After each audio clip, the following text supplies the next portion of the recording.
Hello and welcome. I'm Leigh Ann Gerrans and you're watching W News, broadcasting live from the Al Arabiya headquarters. These are our top stories.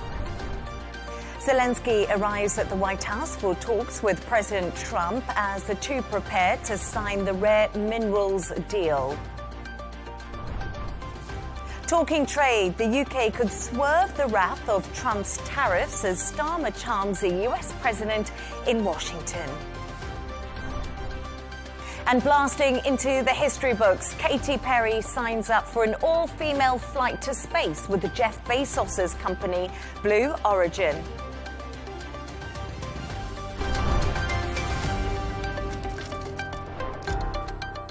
Now, President Volodymyr Zelensky has arrived at the White House for a crucial meeting with President Donald Trump. He's expected to sign a major deal that will give the U.S. access to Ukraine's rare earth minerals in exchange for aid and also military support. For more on this, I'm joined by our correspondent Benji Hyer, who is in Washington for us. Benji, terms of the deal have been agreed, but Zelensky is pushing for Ukrainian security guarantees to be added, something Trump says should be dealt with by Europe. The leaders have got a fair bit to discuss before the deal is signed today. And we're also hearing from Donald Trump that he says you always have to make compromises, and certainly he will have to make compromises.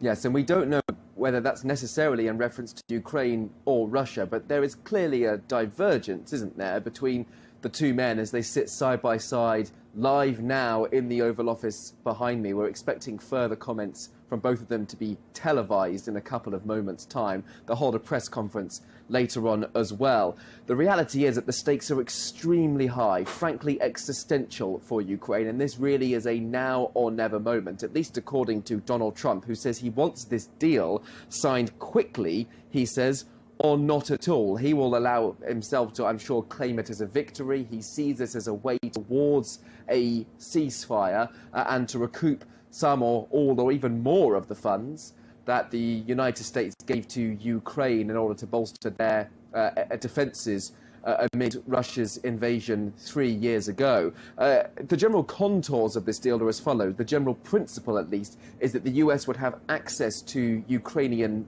minerals, which could help the US in many different ways, Donald Trump says. Their defense sector, AI, other forms of technology like electric vehicles.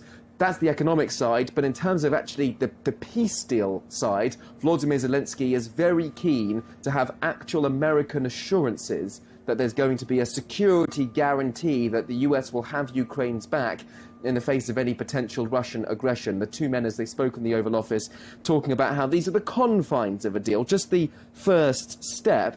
Mr. Trump maintaining that the agreement in its own right, though, would be a security guarantee given that there would be an American investment in Ukraine.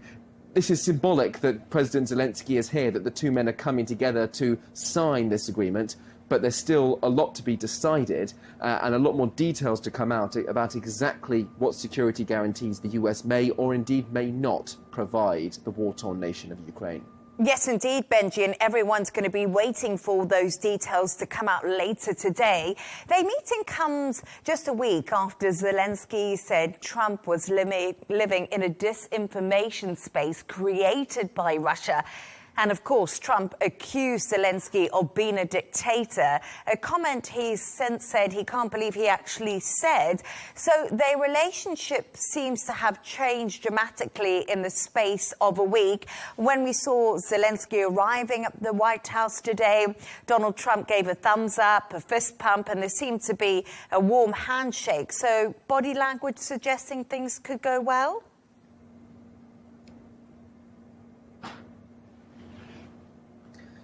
Yeah, it was rather cordial. Donald Trump in that opening exchange at the doors of the West Wing making reference to President Zelensky's outfit. I'm not sure whether it was a compliment or a dig. There is a bit of history between the two men. I think that's worth remembering. The fact that Donald Trump, not just in the past couple of days, has called President Zelensky a dictator and then sort of walked back on that. He's also said that he has lots of respect for his Ukrainian counterpart and his country has fought bravely during their war. But there is a further context, of course, which is the shift that we've seen in the United States foreign policy, frankly, towards Russia, and a more sympathetic tone to Moscow, a series of concessions made to Russia even before proper negotiations begun. And as the American and the Russian officials met for the first set of talks, Ukraine notably absent from the table. Then, in terms of both of their relationship to each other on a more personal level, Donald Trump still clearly hostile towards the Ukrainian president off the back of a conversation they had, 5 years ago now, in which Donald Trump seemed to dangle this pledge of aid in front of Volodymyr Zelensky in return for the Ukrainian president at the time looking into investigating Joe Biden and his family, that quid pro quo forming the substance of President Trump's first impeachment. Again, now 5 years on, we're seeing this sort of transaction going on with President Trump saying we are going to support you in some ways, but we do want something in return. And that is the fascinating dynamic of Trumpian politics. Yes, indeed. And Benji, we're just getting some more news out of that conference between Zelensky and Trump. Trump says, I am in the middle. I'm for both Ukraine and Russia. So we'll be watching those closely for you throughout the day. Benji, Hyer in Washington, thank you so much for joining me.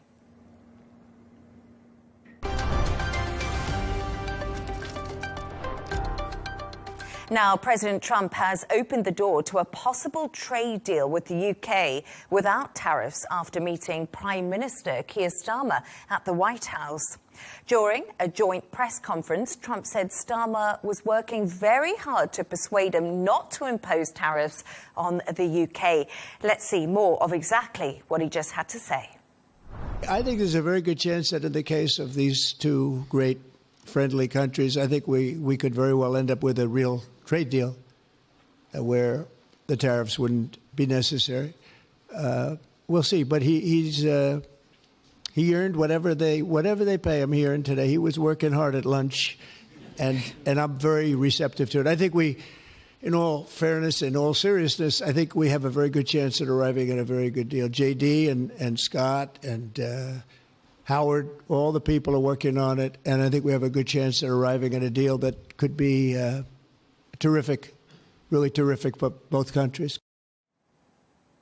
For more on this, I'm now joined by the Economist, Laurie Laird in London. Laurie, sorry, apologies, I called you the wrong name there. Nice to have you on the show. Hey, Leigh Ann, good to see you. Good to see you. The words trade deal were used during the meeting between the two leaders. So does that mean the UK will avoid these dreaded Trump tariffs? Or is it too soon to say for sure? Because, you know, we don't know what Donald Trump is really thinking.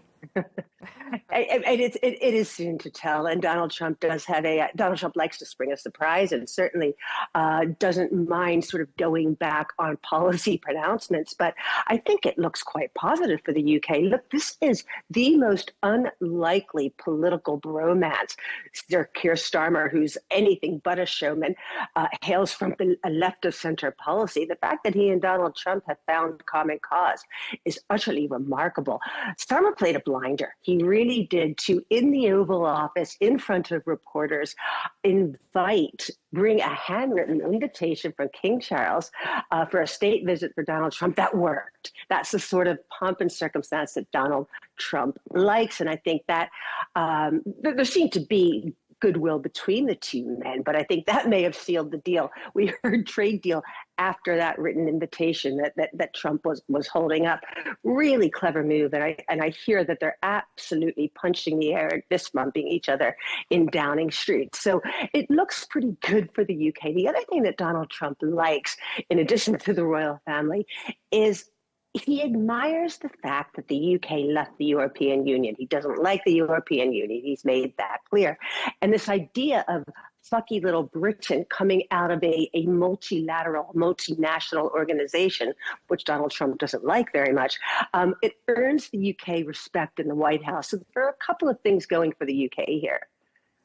You know what? It's so interesting. You just talked there about, the letter that Starmer handed over to Trump. It was just soft power at play, really, wasn't it? Quite remarkable. Absolutely. And played, Starmer is not considered a man with a particularly deft political touch, but he played this one absolutely brilliantly. The timing, the gesture. Downing Street has every right to be proud here, and they really did need a win at some point. So we are just days away from the 4th of March, and it's the day Mexico, Canada and China will be subjected to the Trump tariffs. Will these definitely go ahead, do you think, or will a deal be struck like we saw before? It's an excellent question. And Trump said yesterday or the day before, he's hard to keep up with, that there really was nothing that Mexico or Canada could do to ward off those tariffs. And it is difficult to see what they could do, particularly in the case of Canada. Donald Trump has linked these tariffs to stopping the flow of fentanyl, an illegal drug, and immigrants across borders. There's just not that much fentanyl or illegal migrants coming in across the Canadian border. Not clear what Canada can do. But one thing, and a cautionary tale here, if the UK is looking for a trade deal with the US, Canada and Mexico already have one of those, and it hasn't stopped Trump from threatening these tariffs. But we'll have to see what happens on Monday. Monday's the 3rd. It's a trading day.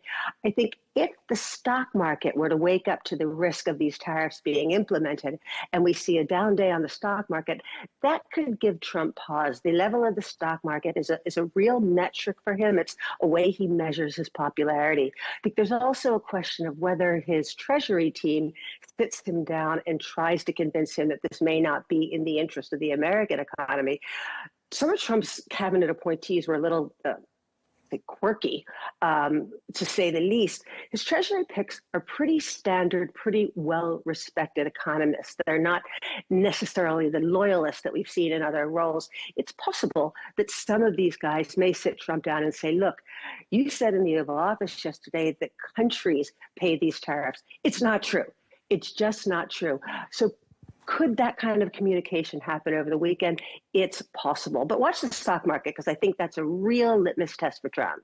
That was actually something that I wanted to ask about next. Investor confidence we've seen is really shifted from optimism to uncertainty as President Trump's unpredictable tariff policies really continue to roil markets, causing sharp declines in Europe and China.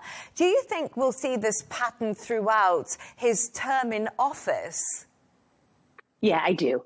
And I think that the one thing that may be worse than the threat of tariffs is this constant variability of policy. It means that companies can't make investment decisions. A company's not going to build a billion-dollar factory if they don't know the status of their inputs, whatever would go into that factory. The other thing to look at, Leigh Ann, and I think this will become something that we talk about in the coming days, is we're really seeing a knock to consumer confidence. We saw a huge fall in some data that came out earlier this week. And a couple of hours ago, we learned that personal spending in the month of January actually fell. We haven't seen that in almost 4 years when the U.S. economy was in the midst of the pandemic. This is concerning. Consumer spending makes up about 2/3 of the entire U.S. economy. If consumers pull in their horns, that is concerning.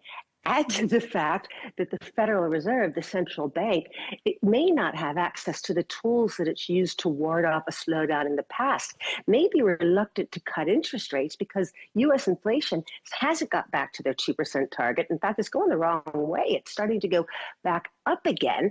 We're seeing a big increase in consumer expectations of inflation, which can become a self-fulfilling prophecy. If people think prices are going to rise, they ask for pay rises. The cost of those wages goes into a higher cost for a product or a service. So this is concerning. Inflation looks to be on the rise. That's before we even talk about tariffs or retaliatory tariffs. The Federal Reserve, I think, will be reluctant to cut interest rates with inflation proving to be quite sticky. Yeah, that's a good point. Retaliatory tariffs. We haven't been hearing too much about those, Laurie, but I'm sure that we will be in the future. Economist. Plenty of time. Yeah, we've got lots of time to discuss it too. Economist Laurie Laird there. Thank you so much.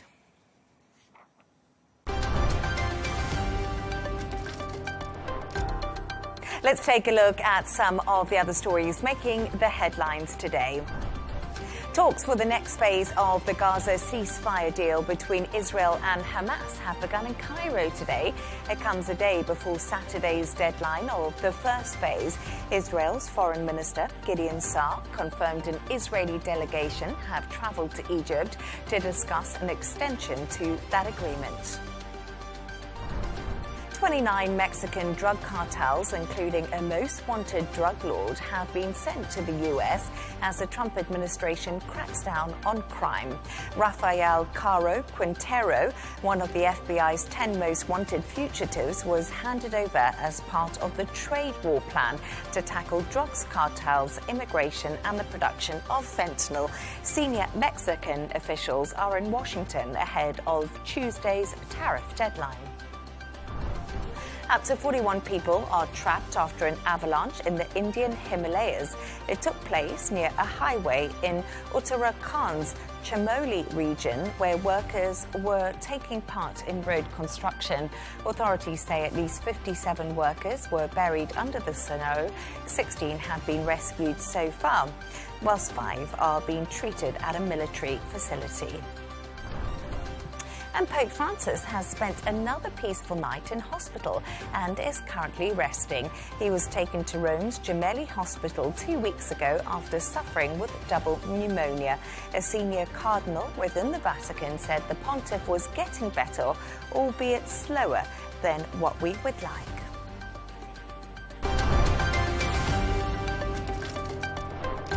Now, the pop star Katy Perry is set to blast off into space later this year as part of an historic all-woman flight on Blue-Origin's new Shepard rocket.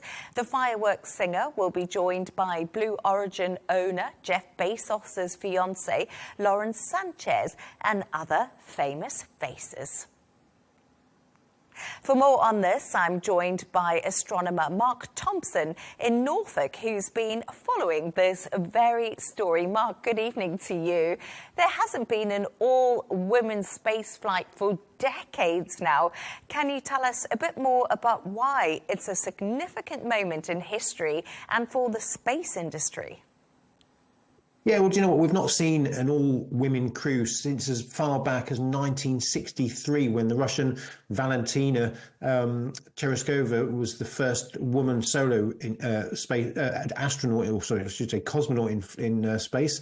And it's wonderful to see these commercial organisations such as Jeff Bezos and others like Elon Musk sending people from different backgrounds up into space. Now, you know, we've got to set the reality of the situation. You know, they're not spending weeks on the space station. They're just doing or taking a suborbital flight. But it's wonderful because it's opening space up to so many different people now. And it's just demonstrating that almost anyone now can get into space. I actually wanted to ask you that. Do we have more details on their flight and what it will involve? There won't be a pilot, will there? Quite scary or not? Not really, no, because what they're experiencing is called a suborbital flight. And in a nutshell, they're going to be launched into space on top of this massive, great rocket. But the module that they will be inside is really not got any rocket power to it. It's got a few engines, but nothing significant enough to be able to get it out into orbit to orbit around the Earth. So they really are just passengers. And even if you had a pilot on board, there's not an awful lot they could do. So what they'll do is they'll just almost like a bullet being fired from a gun. They'll be fired up into the sky. The whole trip lasts for just 11 minutes. And they'll experience about 3 minutes of weightlessness. Now, they will get into space technically because they'll go higher than something called the Kármán line, which is an altitude of 100 kilometers. And that's the demarcation point between the Earth's atmosphere and space. And they'll be above that for a couple of minutes. They will officially get into space. But anyone on board is just going to be a passenger. So you don't need a pilot on board. I think I'd rather have someone there who knows what they're doing there if I was going to go. Yeah, absolutely. Me too. I'd definitely like to have someone that knows what's going on. Jeff Bezos, who is, of course, Blue-Origin's owner, has credited his wife, Lauren Sanchez, I don't know if they're married yet, I think they are, for bringing the mission together. She'll also be on the flight. But really, this just doesn't come cheap. You talked about, space tourism, reportedly $200,000 a ticket. What's the future for the likes of you and me and the normal sort of civilian going up there? Yeah, do you know what? And I think that's the bottom line is for £200,000 or dollars, I want more than just 3 minutes of weightlessness. I want to be on board the space station for a couple of weeks for that. You can get yourself a decent holiday for £200,000, let's face it. So at the moment, it's still something that's for the rich and famous. But the more people that take part in one of these space flights, the more there's a commercial benefit for commercial organisations to get people into space. And the more it's done, it will bring the cost down. And I think within the next 20 odd years, I think the prices will come down to a point which might just be attainable for far more people than they are currently. But whether it will be in my lifetime or not, I just don't know. But it certainly will in the future, as time progresses and more launches are completed, the costs will come down undoubtedly, and it will be something that anyone eventually will be able to do. Yeah, maybe in our lifetime. We'll wait and see. But yesterday we saw another mission launched into space. The Odin probe is seeing if minerals can be found on an asteroid, which are critical for electronic, medical and green technology here on Earth. So why is it so crucial that we continue to invest in missions like these, which sound a little bit otherworldly almost? Yeah, they are, but we've actually, we've mined a lot of the Earth and a lot of these precious minerals, such as platinum, which is what the mission is particularly interested in exploring. It's actually very expensive now to mine platinum on the Earth, and you need it for electronics and as you say, many other different industries rely upon platinum. But it's got to a stage where it's actually cheaper and easier to go into space and mine asteroids than it is to go far enough down, because we've mined as much platinum as we can from the upper layers of the Earth's crust. So it's become more viable commercially to start to explore the mining of asteroids. And there are hundreds upon thousands of decent-sized asteroids orbiting around the sun. There's a belt between the orbits, the planets Mars and Jupiter. And if there are loads of lumps of rock that don't have any life there, there's absolutely no chance of any life existing because they're just far too small to sustain any atmosphere, then absolutely, actually it makes perfect sense to start using some of these lumps of rock which actually have got a very high metal content, and it makes it easier for us and cheaper ultimately to be able to get hold of these really quite rare commodities that are here down on Earth. Mark Thompson, absolutely fascinating stuff. Thank you so much for joining me. Thank you. Let's take another look at some of the other stories making the headlines today. Hundreds of thousands of people are protesting in Greece, demanding justice on the second anniversary of a train crash that killed 57 people. 2 years after the crash, an inquiry has found that the safety gaps that led to the incident have still not been fixed. No one has been convicted in relation to the accident, and a judicial investigation does remain unfinished. Senior members from Germany's CDU and SPD will begin talks on forming a coalition government. Friedrich Merz, a leader of the conservative CDU and winner of Sunday's election, has said he wants a government in place by the 20th of April.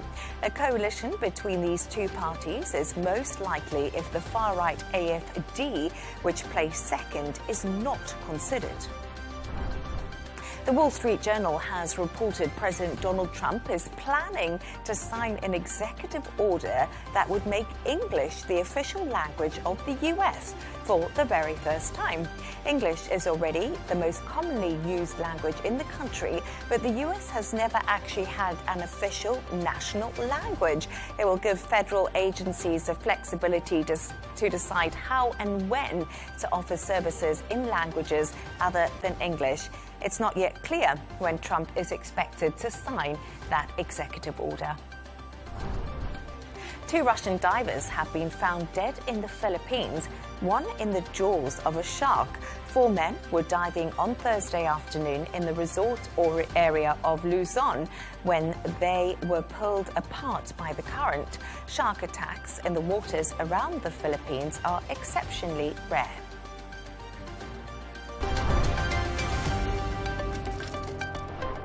Now, more on our top story. Ukraine's President Volodymyr Zelensky has arrived at the White House for a crucial meeting with President Donald Trump. He's expected to sign a major deal that will give the U.S. access to Ukraine's rare earth minerals in exchange for aid and also military support. It's a sign that the leaders' relationship is back on track, as the deal had seemingly caused a rift between them, with President Trump even calling Zelensky a dictator for refusing to hold elections. However, the president denied saying this during a press conference with the UK Prime Minister Keir Starmer last night. Let's take a quick look. A dictator without elections. Zelensky better move fast, or he's not going to have a country left. Got to move fast, because that war is going in the wrong direction. And Mr. President, do you still think that Mr. Zelensky is a dictator? Did I say that? I can't believe I said that. Next question. For more on this, I'm now joined by the Ukrainian MP, Kira Rudik, in Kyiv. Great to have you on the show, Kira. Thank you so much for joining us. So, pure denial from Trump this week that he ever called Zelensky a dictator. Would you argue the time for name-calling is over and Ukraine must work towards what's most important, which is peace? But, Kira, I just want to bring you some other news that we're hearing. We're hearing that during this meeting between Zelensky and President Trump, there have been raised voices in the Oval Office. So I think things are a little bit tense.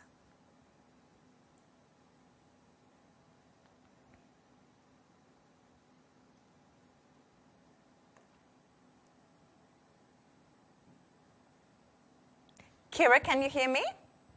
Yes, there were perhaps interruptions. I'm sorry, I'm running on the diesel generators because of the recent Russian attacks. There were electricity interruptions.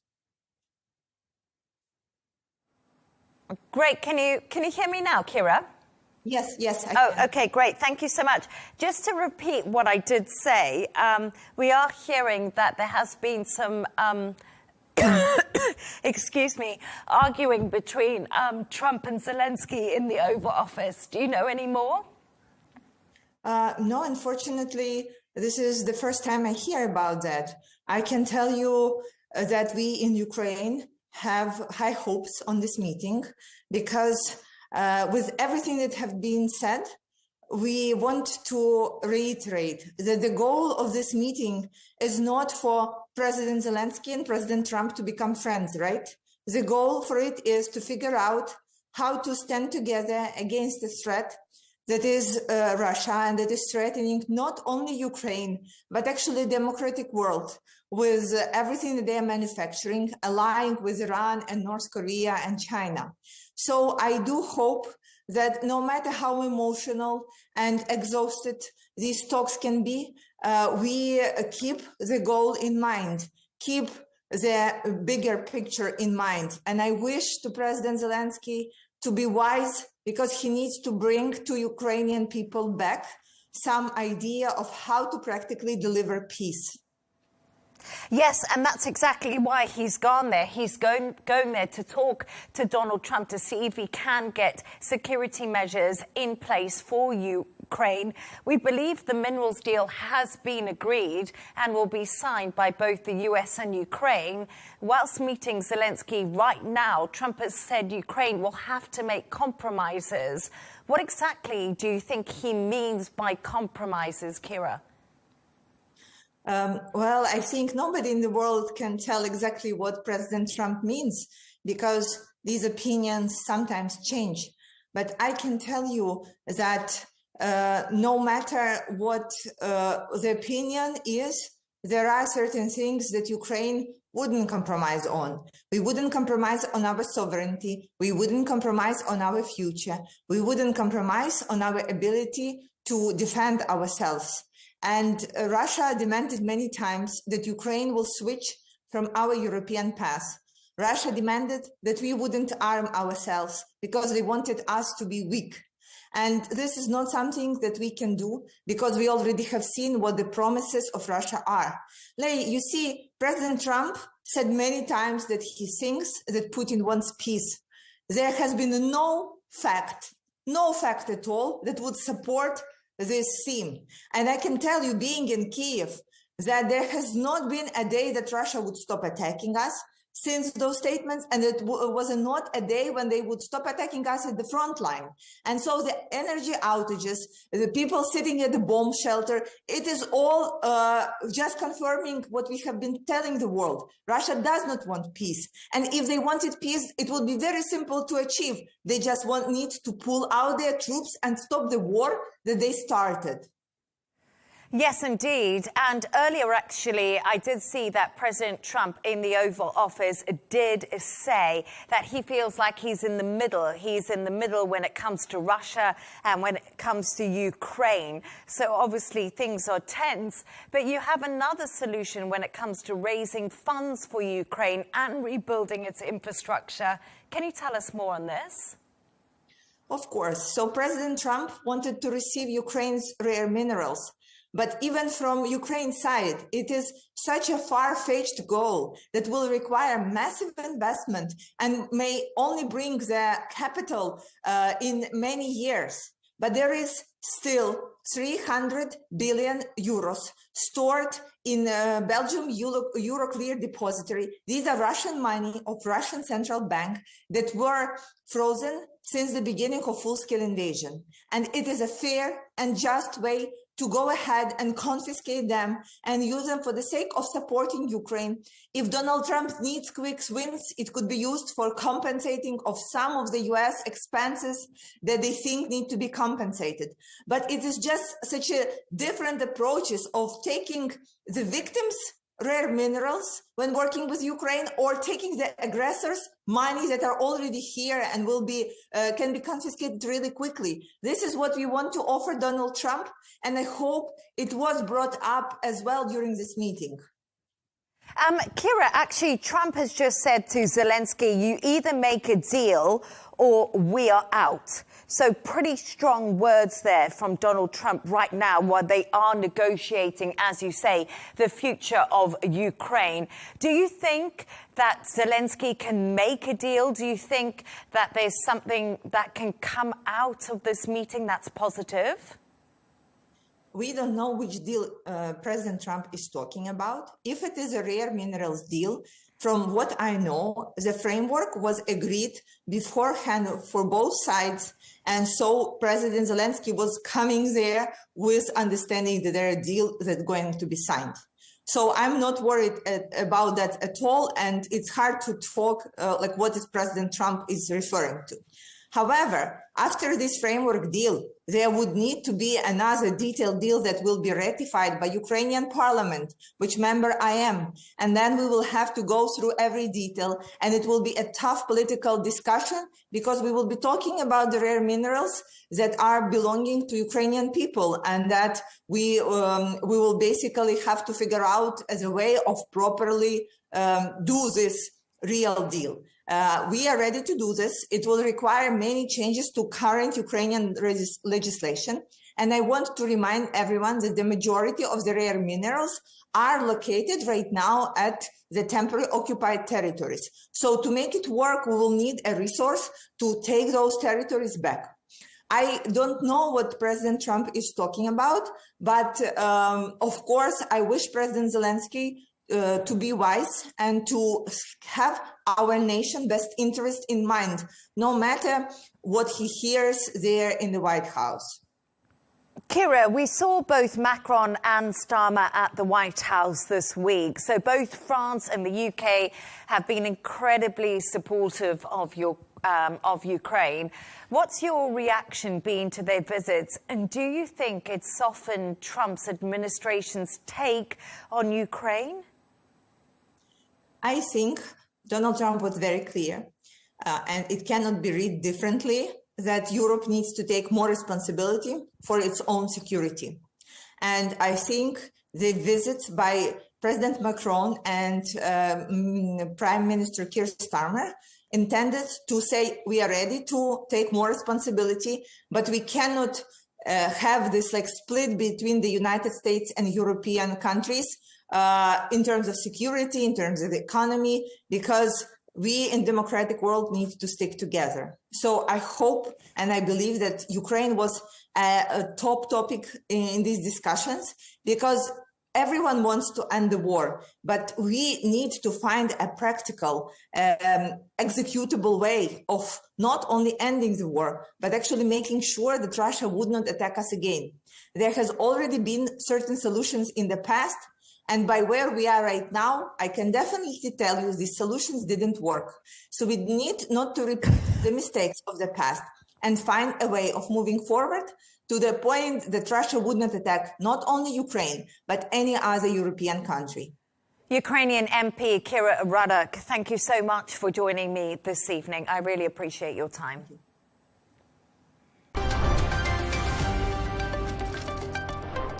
Let's take a look at the top business news. Cryptocurrency prices are down sharply in recent weeks as Trump's fueled euphoria fades. The biggest digital assets have erased nearly all of the gains they made after Donald Trump's election win, which triggered a wave of excitement.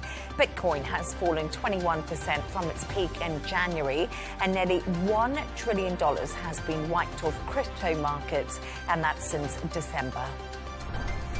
Skype, the video calling service used by 300 million people every month, is being shut down for good on the 5th of May. Microsoft said the program's days are numbered as the company pushes people towards its Teams app instead. Now, oil prices are down 1% and are heading for their first monthly drop, and that's since November. That's after markets brace for Washington's tariff threats and Iraq's decision to resume oil exports from the Kurdistan region. Uncertainty surrounding OPEC's production resumption plans in April and ongoing peace talks to end the war in Ukraine are also weighing on investor sentiment. Turning to sports news now, and Emma Raducanu will compete at Indian Wells next week after the Dubai security incident. This will be her first tour appearance after a man exhibited fixated behaviour towards her and was removed from the stands. According to reports, Raducanu will be given extra security at the Indian Wells competition. And Jake Knapp has become the 15th player to record a sub-60 round in PGA Golf Tour history. He shot to 12 under par 59 in the Cognizant Classic in Florida. The world number 99 begins his opening round with 5 straight birdies and added a further 7 in his remaining 13 holes at the PGA National in Palm Beach Gardens.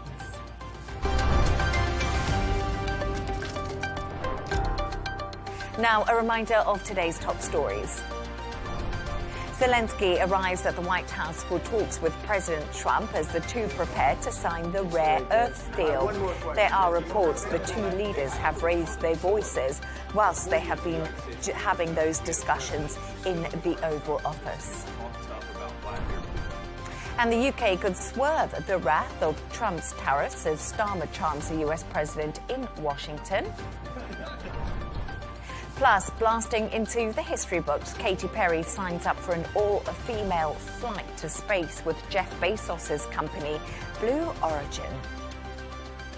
And that's all from us on W News. Thank you so much for joining us. Riz Khan is coming up next. And of course, don't miss Tom Burges Watson with GNT. Good night and happy Friday.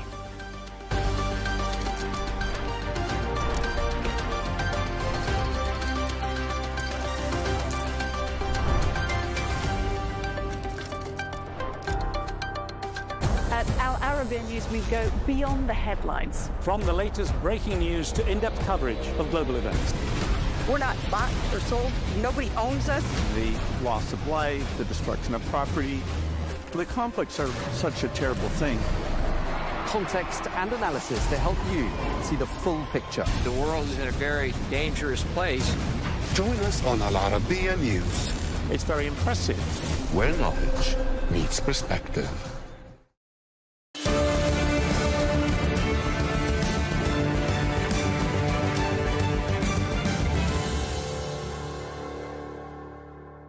Hello and welcome. I'm Riz Khan.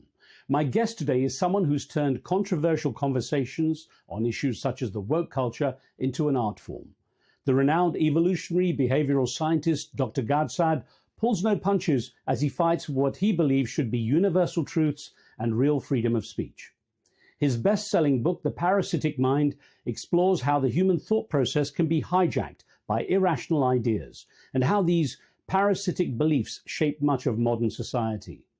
Professor Saad's upcoming book is called Suicidal Empathy, exploring how excessive compassion for harmful ideologies is threatening much of Western society. Well, his impact and presence on social media has earned him the friendship and support of people such as the world's richest man. I found him to be incredibly engaging, very, very humble, zero ego, just two guys. We literally hugged. Sat there for 4 hours, completely locked in. You know, he was confiding in me in a very trusting way, in a very intimate way. So I thought he was just absolutely lovely. I mean, he is an eccentric guy, but I've got nothing but positive affection for him. And Professor Saad has welcomed Donald Trump's second presidency as an opportunity to turn the tide on woke culture and to boost freedom of speech. I caught up with him in his hometown of Montreal in Canada for a candid conversation covering a number of controversial ideas that he's put forward. In this, the first of 2 episodes, Dr. Saad explains what he sees as the real danger of the parasitic mind, his abhorrence of what he calls social justice warriors, and how he justifies his position. I am putting the epistemological noose around your neck. I don't have to emote louder than you. I don't have to scream louder than you. If I can have this, gargantuan triangulation of evidence, I'll let that do the talking for me. Professor Gad Saad, technically, but Gad Saad, I'm glad you could spend some time with me for this conversation. There's so much to talk about. I guess I should start by asking, which pronouns would you prefer I use for you? He, they. Happy to do that.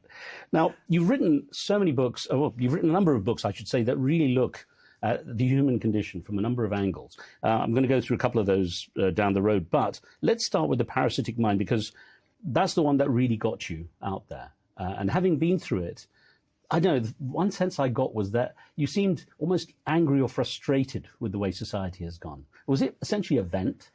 I mean, in a sense, yes, because having been in academia for for 31 years now, I always tell people I faced 2 great wars in my life. The first one was the Lebanese Civil War, growing up in Lebanon. The second one was the war on reason, on logic, on common sense, on reality that I saw on university campuses. And I just couldn't understand how supposedly intelligent people could be parasitized by such nonsense. And so it was really a result of me having stood at the top of the mountain, screaming into the wind, nobody paying attention to me. Eventually, they paid attention with The Parasitic Mind. Isn't a best-selling book in its own way an infectious idea? It is. So in the mimetic sense, so if you remember, Richard Dawkins famously wrote a book in 1976 called The Selfish Gene. In that book, he argued that, of course, humans are a biological animal, but also a cultural animal. Our genes spread, but so do our memes, which is packets of information. Mm-hmm. So when you're reading my book, I am literally infecting your brain with my ideas. Now, you state in the book that people should proactively judge, not just judge simply to be politically correct. Where does that leave someone like me? I'm an old school journalist, and it was kind of beaten into me years ago as I trained that I should not take a position, that I should not be involving myself in the story with adjectives or a commentary or an opinion. All that's changed now in the media, as we know, but I'm kind of stuck in that world. Where does that leave me, where I don't want to be in an argument with you screaming and shouting that you're right or wrong? I just want to hear your opinions, right, and let people decide. So in your case, if you're wearing your hat as a journalist, then perhaps not judging is the right ethos to invoke. But in my case, if I am a creator of truth and a defender of truth, then by definition, I have to judge, right? I mean, I belong to the society of judgment and decision-making as someone who studies psychology of decision-making. So it's perfectly natural to judge. And in the book, I talk about the fact that many people are reticent to judge because they view it as gauche. Who am I to judge? Who are we to judge? Now, that's an injunction from the New Testament, but it refers to not being a moral hypocrite, right? Don't judge others if you are committing the sin yourself. You know, people who cast stones from a glass house and so on. But that doesn't mean that we never judge. I judge those who engage in reprehensible acts. It's perfectly part of our repertoire of human behavior. Of course, it makes it very difficult for me because I'm kind of stuck in this world where conversations like this normally would involve me trying to catch you out or, you know, trying to have a go at you. But what I want to do is really get the most out of where your mind is and how it works. And I wonder, you know, in the sense that you say in the parasitic mind that, you know, we're basically capitulating. We're surrendering our opinions to the woke culture and to political correctness. What's wrong in your mind with that particular approach of at least accepting it? Right. So each of those parasitic ideas that I talk about in the book, and maybe it's worth that I mention what some of those ideas are. Please. So postmodernism is the granddaddy of all parasitic ideas because it purports that there are no universal truths. We are completely shackled by subjectivity, so to speak of an objective truth is completely nonsensical according to the postmodernists. Cultural relativism is an offshoot of that. It says, who are you to judge absolute moral truths, right? If another culture wants to cut off the clitorises of little girls, that's their business. Don't be a cultural imperialist. Social constructivism is another parasitic idea. It basically says we're not biological creatures. Everything is due to social construction. So if Bubba can bench press more than Linda, it must be because his parents taught him to play rough and tumble. It can't be because there are physiological, hormonal, morphological differences between men and women.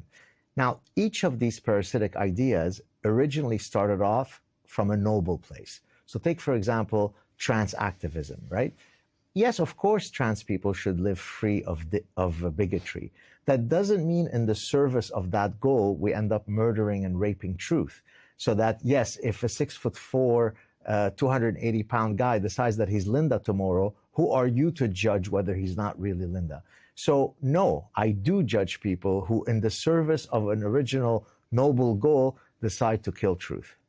You see these ideas to explain the parasitic mind as basically parallel to biological parasites. Exactly. Yeah. So let me give you. Yeah. Please, So earlier I mentioned memes. Memes are not the same as the neuroparasitological framework that I took, and let me explain why. A meme could be positively valenced, neutral, or negatively valenced. A parasitic idea is inherently negative, right?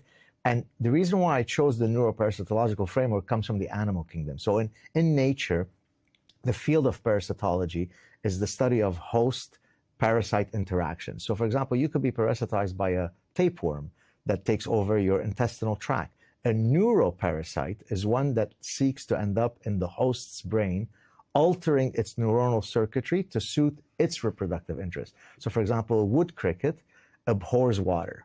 When it is parasitized by a hairworm, the hairworm needs it to jump into water in order to complete its reproductive cycle. And so that was my epiphany. Aha, I will now use that framework to argue that human beings could be parasitized by actual physical brainworms, but also ideological brainworms, and hence the parasitic mind. Why do you think humans are so vulnerable to these idea pathogens? Well, I love that you asked it that way, because I've often been asked, is the parasitic mind something that is specific to the current period? And my answer is no. The capacity for the human mind to be parasitized is an indelible part of the architecture of the human mind. What is specific to the current period are the specific parasitic ideas that are taking over. 300 years ago, it was perfectly a good idea if we thought that our neighbor Linda was a witch to throw her into the body of water. And if she swims, then we know she's a witch. And if she drowns, oops, I guess we were wrong. That's a parasitic idea. Mm-hmm. So there are many reasons for that. One of which is, as I said earlier, it helps us get through difficulties in life. For example, some people argue that religion itself, Daniel Dennett, the famous evolutionary philosopher, argued that religion is akin to a parasite. So there are a wide variety of reasons why we are susceptible to this parasitic thinking. I'll get on to religion a little bit later because Sure. it's something you touch on quite a bit. But I'm guessing from what you say, even a good leader or someone who's a great orator essentially is infecting everyone. Well, I mean, that's Machiavelli, right? Machiavelli said it doesn't matter if the leader is truly an honest person. What matters is that you manage that. That's why when you say, for example, someone has Machiavellian intelligence, a salesperson who has high Machiavellian intelligence, what is he or she doing? They are tailoring their sales pitch as a function of the customer that they're standing next to, right? That's what a politician does. That's why when politicians are on the campaign, you always see them with a baby. Why? Because that shows that I am nurturing, I am kind, I am compassionate, right? You never see them with babies unless it's about 7 days before the election cycle. So of course, it's all about this kind of impression management. And I guess dating sites, the person always has a puppy. A puppy, or I've actually joked once, but it's based on actual science. If you hold a puppy, if you hold a guitar, and you come out of a Porsche wearing a fireman uniform, sit back and enjoy the ladies. Fair enough. You've alluded to, the issues that you are concerned with in the parasitic mind. What do you think are the three biggest risks facing us because of the parasitic mind? And so the answer to that is also picked up in my forthcoming book called Suicidal Empathy, Right, we'll touch on that, we'll touch on that.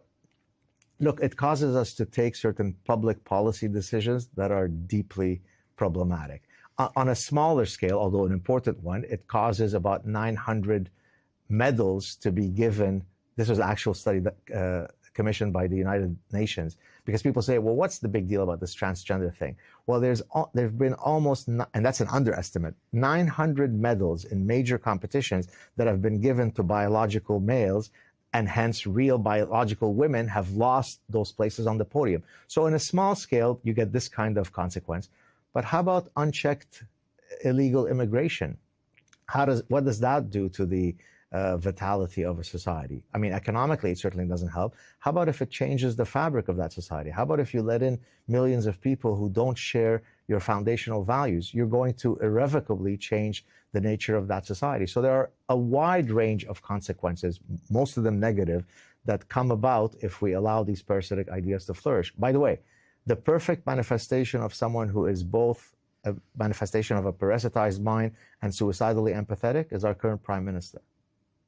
Oh, we're here in Canada. In Canada, okay, yes, right. sir. Well, we can touch on the politics in a moment. But the reason I'm asking it in this way is that you talk about, say, immigration, for example. Sure. It sounds like it's a broad, sweeping brush when you apply the idea to immigration. People forget the nuances, and that is that there are benefits from immigration. I mean, of course. In the US, they're going crazy in the agricultural sector now because they've lost all the workers. So how do you balance not overgeneralizing right.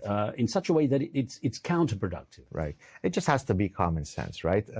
I'm an immigrant, so oftentimes people will write to me and say, you're such a hypocrite. You rail against open-door immigration, but you're an immigrant yourself, and your buddy Elon Musk is an immigrant, so why are you railing against immigration?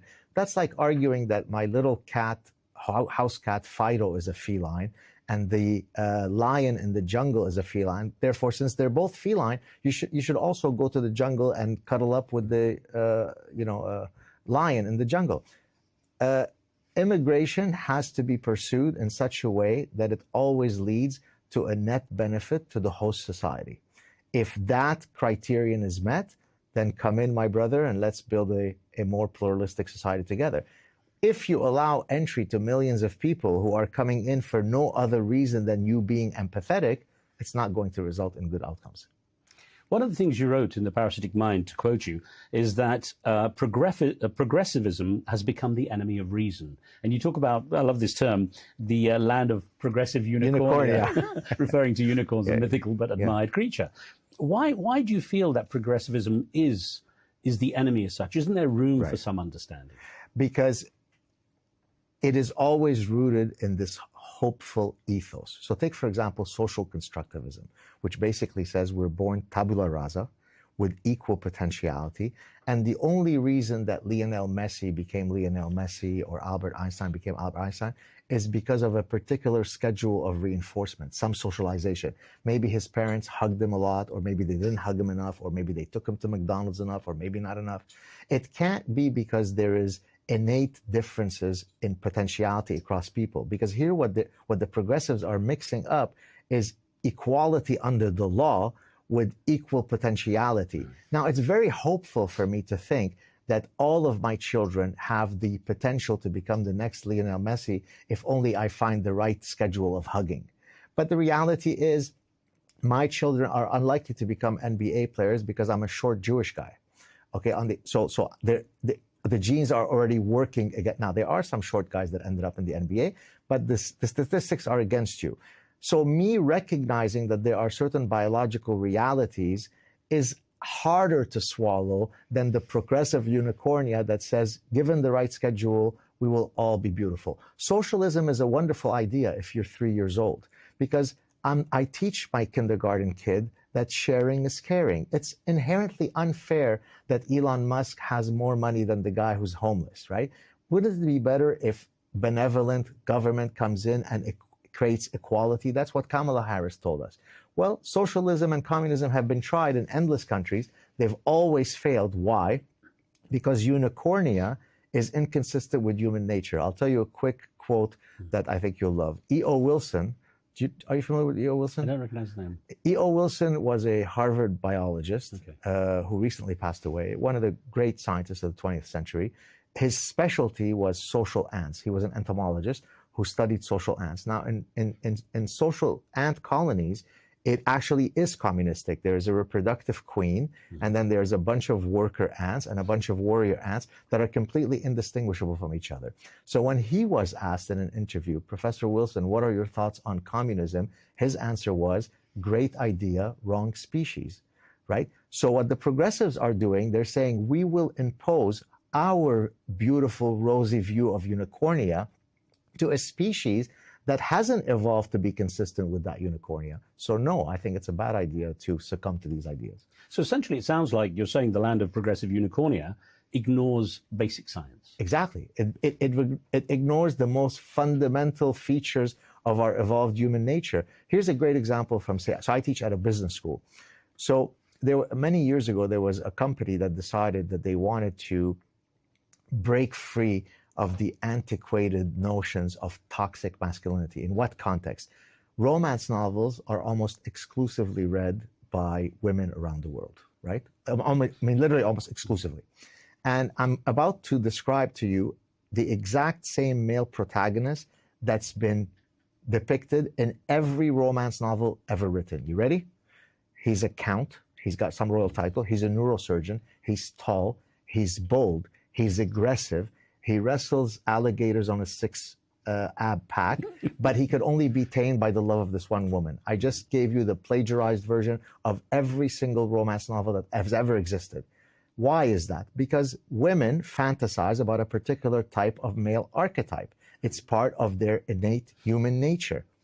Now, this progressive unicornia company came along and said, we want to break free of this toxic masculinity. So they're going to come up with a guy that cries a lot, sucks his thumbs, goes in a fetal position, is pear-shaped, has a whiny voice, he's very sweet and sensitive. Guess what happened to that line? The market said, I don't want it. So you thought that you had the chutzpah to impose what you want consumers to read, and consumers said, no, no, no. I come with an endowed human nature, and I decide what I want to fantasize about. So there are real consequences to approaching political systems or consumer products with a lack of an understanding of human nature. You reserve quite a lot of ire in your book for what you call the SJW, social justice warriors. Explain that concept. So the social justice warrior is typically someone who is very much entrenched in sort of progressive unicornia. I even give an example of a type of social justice warrior with a spicy term. Do you know where I'm going with this? Male feminists as sneaky. Do you remember what the last part is? Sneaky effers. Sneaky. Okay. Okay. Now, that term, sneaky effer, actually comes from science. So in the 1970s, the official scientific term is kleptogamy. which is the stealing of mating opportunities. But the colloquial term, even within the scientific literature, is a sneaky effort. So example, you have many species where the males, there are two phenotypes of male. There's the traditional male who is, very masculine and so on. There is another type of phenotype of a male that mimics females. So when the big dominant male sees this one, it dupes him into thinking that he is a female, and then goes around and surreptitiously engages in mating opportunities. So I took this principle from the animal kingdom, and I argued that human male feminists, social justice warriors, are adopting the sneaky effort strategy. I remember this now, yeah. I'm very, very kind. I hug the trees. When I put gas into my car, I start crying because I am raping Mother Earth with the devil's juice and so on. And so I'm very kind. You could trust me, Linda. You don't have to worry about me. I'm a kind and compassionate person. I'm a sneaky effort. How do you propose to protect those who are genuinely vulnerable? Because we can't all be that archetypal, super strong alligator wrestling type. There are those who need, to some degree, I guess, support and protection. So how does it not kind of dissolve into this, as you say, unicornia kind of perspective? Look, I'm not suggesting that empathy is something that should be eradicated. We are a multifaceted creature, right? We can be ruthlessly violent, and we can be infinitely kind and loving, right? She's not on camera right here, but my daughter is here. I would be willing to jump in front of a truck to save her life, right? So that allows me to have empathy, have love, have unlimited compassion for the right targets, right? But on the other, the problem is when you take these virtues and they misfire. So I don't know if we want to talk about suicidal empathy later, but maybe we'll talk about it after. But carry on. Yeah. Carry on. So suicidal empathy is simply the misfiring of an otherwise adaptive emotion. So let me draw an analogy. OCD is a psychiatric disorder, right? But at its root, it is based on something that is quite evolutionarily advantageous. The idea of scanning the environment for potential threats makes perfect evolutionary sense. But for most of us, once we have tended to that threat, it then goes away. So for example, if you and I shake hands and I notice that a minute before you shook my hand, you sneezed into your hand, I might later quietly go into the bathroom and wash my hands. I wash my hands once and then I resume our interaction. The OCD sufferer will be stuck in an infinite loop for the next 8 hours, washing their hands until their skin is falling off in scalding hot water. So it is a misfiring of an otherwise adaptive process. So yes, be empathetic, be kind, be generous, be compassionate. Those are all part of the repertoire of human realities, but it has to be properly regulated. What you refer to, though, in the parasitic mind is something that's very interesting, and I think a lot of people recognize this based on what we see in the media, and that is the faux outrage, false outrage. Exactly. So, and here I can link it, if you like, very quickly to an evolutionary principle. So for a signal to be meaningful, it has to be costly. And let me explain what I mean by that. You take a peacock's tail, right? The peacock's tail could not have evolved via natural selection. Natural selection is the mechanism that confers survival advantage for that trait to have evolved. Well, when the peacock evolves that big tail, it is burdensome, it makes it more conspicuous to predators, it makes it more difficult to take flight. So why would evolution have resulted in the evolution of such a burdensome tail? Well, there we talk about sexual selection. Some traits evolve because they confer a reproductive advantage. So even though it is handicapping me from a survival perspective, I am communicating to the peahens, the females of that species, despite the fact that I've got this very burdensome tail, I am still here. Shouldn't you choose me as your mate? How am I going to link this to what you just asked? Putting hashtag bring the girls home, putting hashtag refugees welcome, love is love, and all the other nonsense, is costless. So it's not an honest signal. It's a faux signal. Any of us can meet it. But if I speak openly in some regions of the Middle East, where I know I might be taken into the back corner and a bullet is put through my head, that is a costly signal. That is true signaling and not virtue signaling. I remember the section where you were saying basically choose me when it came to peacocks and peahens. But it made me also wonder, you use this term, it's just an aside that just occurred to me, this term testicular fortitude quite a bit in the book. And that made me think, well, what about the women? Yes. Well, I use it in a sort of hyperbolic sense. Right. Margaret Thatcher has more testicular fortitude than most men alive today in the West. Right. So it applies equally to both sexes. Or if I were a transgender activist, to the 680 different genders. When it comes to making decisions, I know you say there's a danger in prioritizing feelings over facts. Yes, sir. But isn't part of the problem that people don't really know what the facts are anymore, that, you know, they're so busy looking for confirmation bias? Yeah, that's true. Let me discuss first the tension between feelings and thought. Please. It's a false dichotomy. It's not that we are an animal of reason rather than an animal of feeling. We are both, right? The challenge is to know when to invoke the right system at the right time.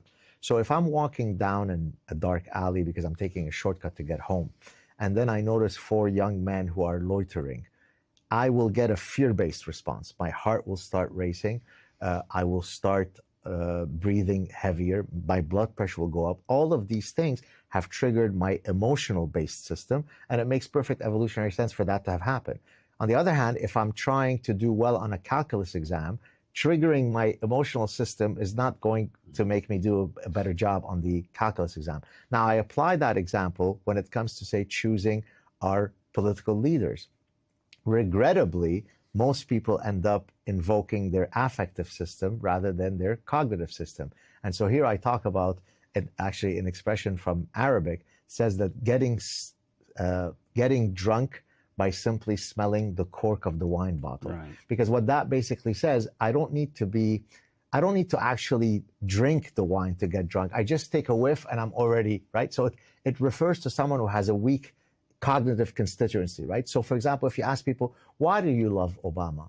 Well, he's tall, he's lanky, he's got a mellifluous voice, he's got a radiant smile. It could well be that every single syllable he utters is complete rubbish, but I'm already getting drunk by his cork. On the other hand, why do you hate Donald Trump? Well, he's cantankerous, he speaks like a brawler from New York, he's not presidential. But you didn't say anything about whether you agree with his immigration policy or his fiscal policy. So the reason why I discussed that tension is because many of the problems that we face is because we trigger the wrong system at the wrong time. Regarding your issue of what do we know what is true or not, well, one thing I could tell you is that there shouldn't be a government agency that decides for us what is true or not. I don't know if you remember, under the Biden administration, there was a woman, Nina something, that came out who was going to be the first official czar of disinformation. I mean, Orwell couldn't have come up with such a ridiculous notion. Do you remember her? Vaguely, but I was thinking the issue is partly that with politics, the scene has become distorted anyway. Right. Well, and look, for example, in science, once you utter the words, these 2 words, settled science, you understand nothing about science, because science deals in provisional truths. Yes, right. There is a truth, but that truth can move. What we thought was true, I mean, the Copernican revolution was about people thinking one way about the cosmos, and then Copernicus and Galileo came along and said, no, that's not how it works. So the idea that it's settled science, and therefore we need to remove your YouTube channel, we need to get you off of Twitter because you are espousing false beliefs.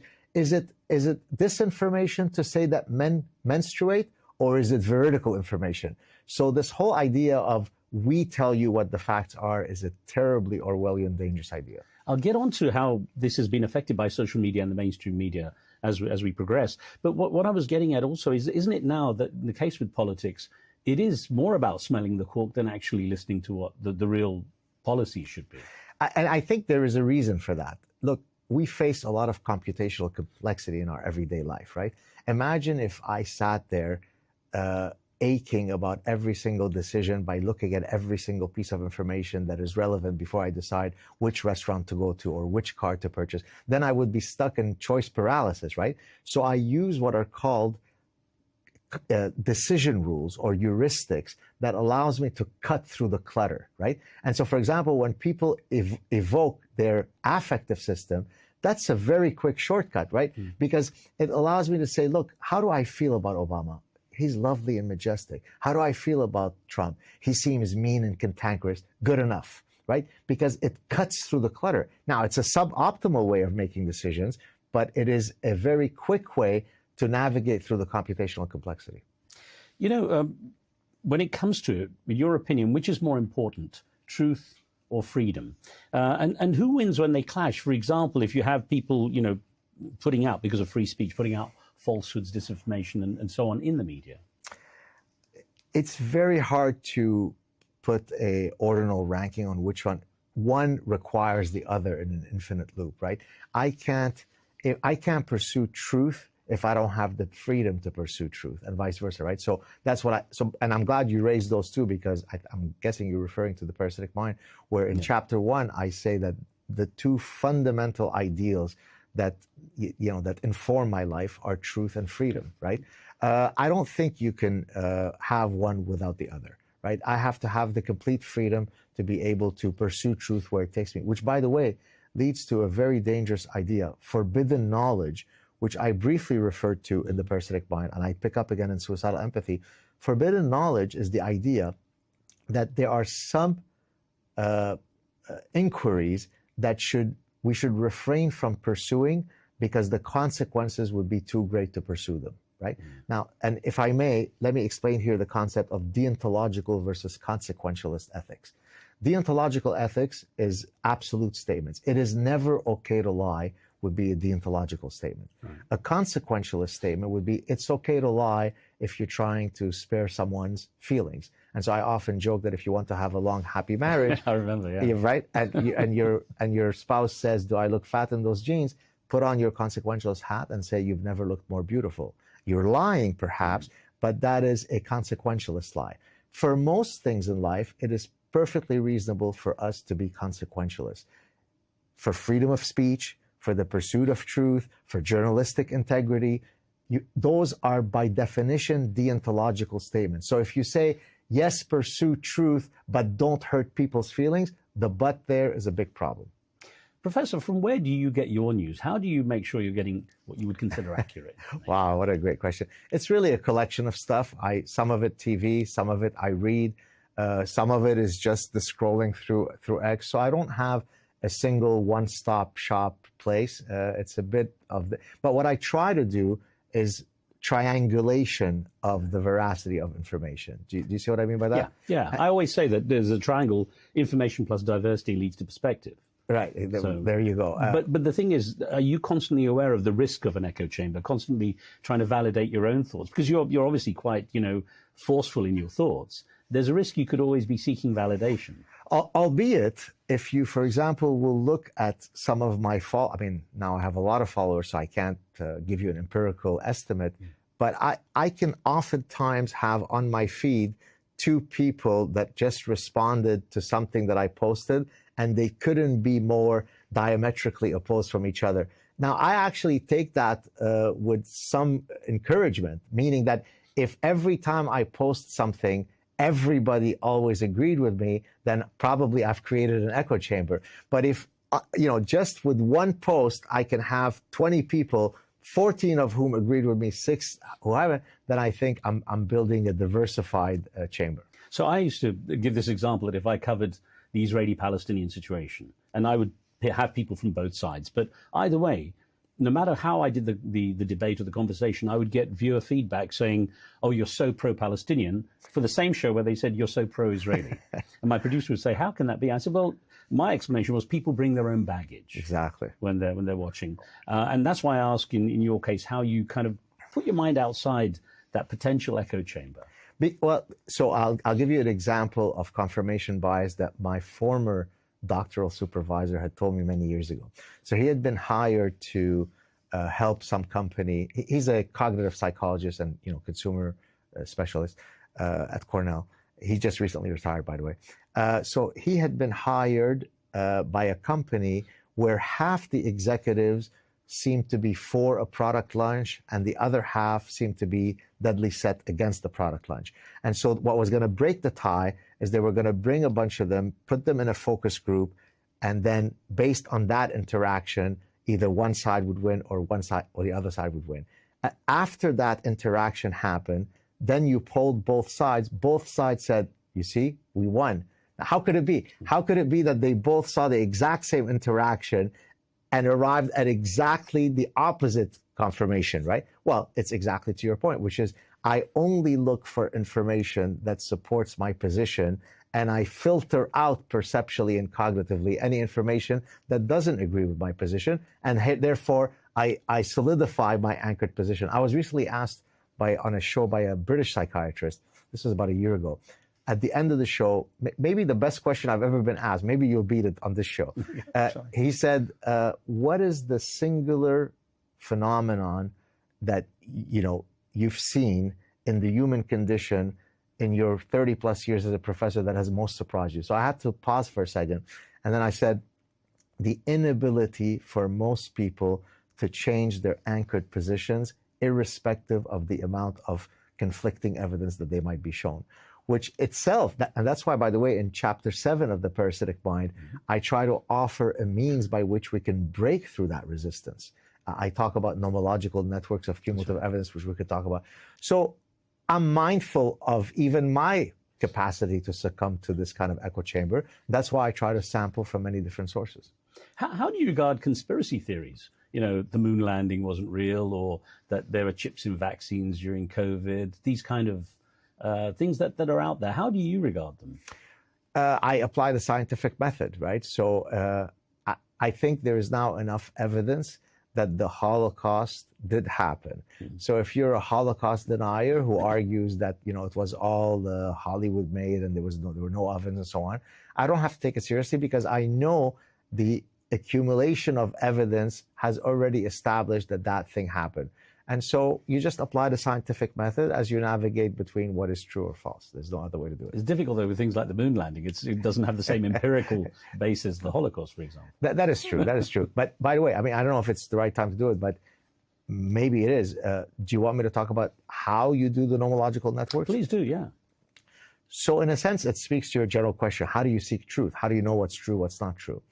And so in chapter 7, the chapter's titled How to Seek Truth, I argue that there is an incredibly powerful, albeit very cognitively taxing, method to try to decide whether something is true or not. So let's take, for example, I give several examples in the chapter, but I'll discuss one here. Let's suppose I wanted to counter the idea that social constructivists offer that toy preferences are sex-specific due to socialization. Meaning it's because mommy taught Linda to play with the doll and taught Bobby to play with the truck. That's why they have those preferences. Let's suppose I wanted to demonstrate to you that that's not true. There are universal biological and evolutionary-based reasons for those sex-specific toy preferences. How would I go about doing that? So I'm going to build a nomological network of cumulative evidence, meaning I'm going to get you data from across cultures, across time periods, across species, across methodologies, that will triangulate to demonstrate that this position is unassailable. So, and I'll give a few examples. Well, from developmental psychology, we know that young infants who are too young to yet be socialized, by definition, they don't have the cognitive apparatus to be socialized, already exhibit those sex-specific toy preferences. So that already takes out the socialization argument. I can get you data from vervet monkeys, rhesus monkeys, and chimpanzees showing that they have the same sex-specific toy preferences. I can get you data from sub-Saharan Africa, where cultures that are very non-Western, they exhibit the same sex-specific toy preferences. I could go back 2,500 years ago, showing you that in ancient Rome and ancient Greece, on funerary monuments, little boys and girls are depicted playing with exactly the same types of toys as we have today. So look how I am putting the epistemological noose around your neck. I don't have to emote louder than you. I don't have to scream louder than you. If I can have this, gargantuan triangulation of evidence, I'll let that do the talking for me. And so that's why, by the way, I'm epistemologically quite humble in that I know what I know, and I know what I don't know. That's why I never get caught in interviews. I give thousands of interviews because I'll never try to wing it. If you ask me a question that I think that I haven't done the requisite nomological network for, I'll say, hey, Riz, that's a great question. It's above my pay grade. I don't know. Right. But if I know, good luck to you if you want to debate me. Fair enough. No, because a lot of people obviously want to try to catch you out. Yeah. But if you know your stuff, that's obviously going to be important. But it was interesting because you did say people who spew falsehoods should be judged. Now that stuck with me with the parasitic. Judged, that doesn't mean imprisoned. No, I didn't. I realized what you meant. It was the whole chapter on us taking a position and so on, which is why I started asking you about my situation as a journalist. Because of course, as a human being, I have in my head judgments and opinions, but I really, difficult as it is, I enforce them in terms of my journalistic work. I want to stand away and hear the story. So many people say that politicians in general happily lie.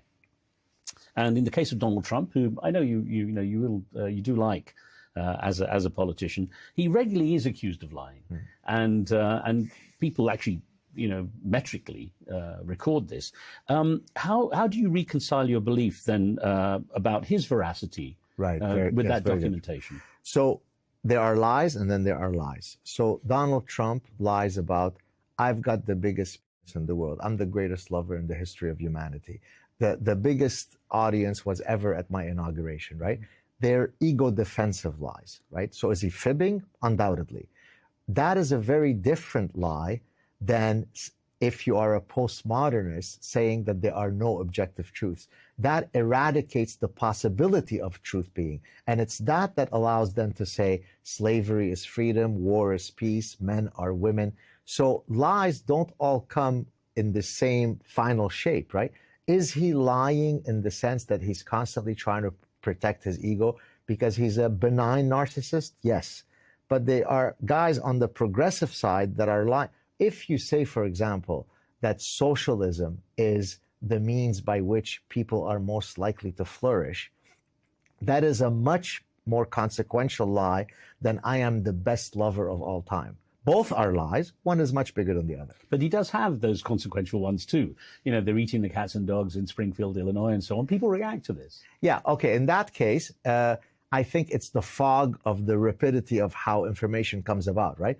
I think, though, and Elon Musk recently said it, he said, look, we will put out stuff often and it'll turn out to be false, in which case we're happy to correct our position. So just have the epistemological humility to accept that sometimes you'll get it wrong. True. No, I heard him say that. He was actually in the White House as he said it. Exactly. Now, the question is this, though. If putting out this information without checking its veracity in the first place, there are consequences, the risks are great. That's right. So from your side, how do you rationalize that with saying someone like this is worth the leadership position? Because I think all politicians lie, as you said. The question is, which one is the lesser of a liar? I don't think that when I put my imprimatur in supporting a particular candidate, I think that they are interchangeable with a saint, right? I think that given these options, this is probably the better option. So given the types of values that are important to me, it is incontestable to me that Donald Trump would have been a much better choice than Kamala Harris. All right, you're picking between those candidates, but I'm talking in a general sense with politicians. They all lie. I was going to say, so in the sense of Donald Trump, you see him as something of a cure. As you said in a recent essay, you wrote about his election victory saying, it's an unequivocal repudiation of the ideological parasites that have wreaked havoc on our societies. Yes. And if, as you also say, it took decades of assiduous indoctrination for these parasitic ideas to flourish in every nook and cranny of our institutions, we'll get onto those further. Yeah. How can 4 years of a Trump presidency turn them around? You've said it, it takes decades. That's a fantastic question. It's actually one that I keep hammering now with people, that don't be complacent in thinking that just because Donald Trump, he came along, he's got the polio vaccine, he administers it everywhere, and polio ceases to exist. To your point, what you just mentioned, it took, depending on the parasitic idea, it's taken between 50 to 100 years for these idea pathogens to develop originally on university campuses and then to break out of the university.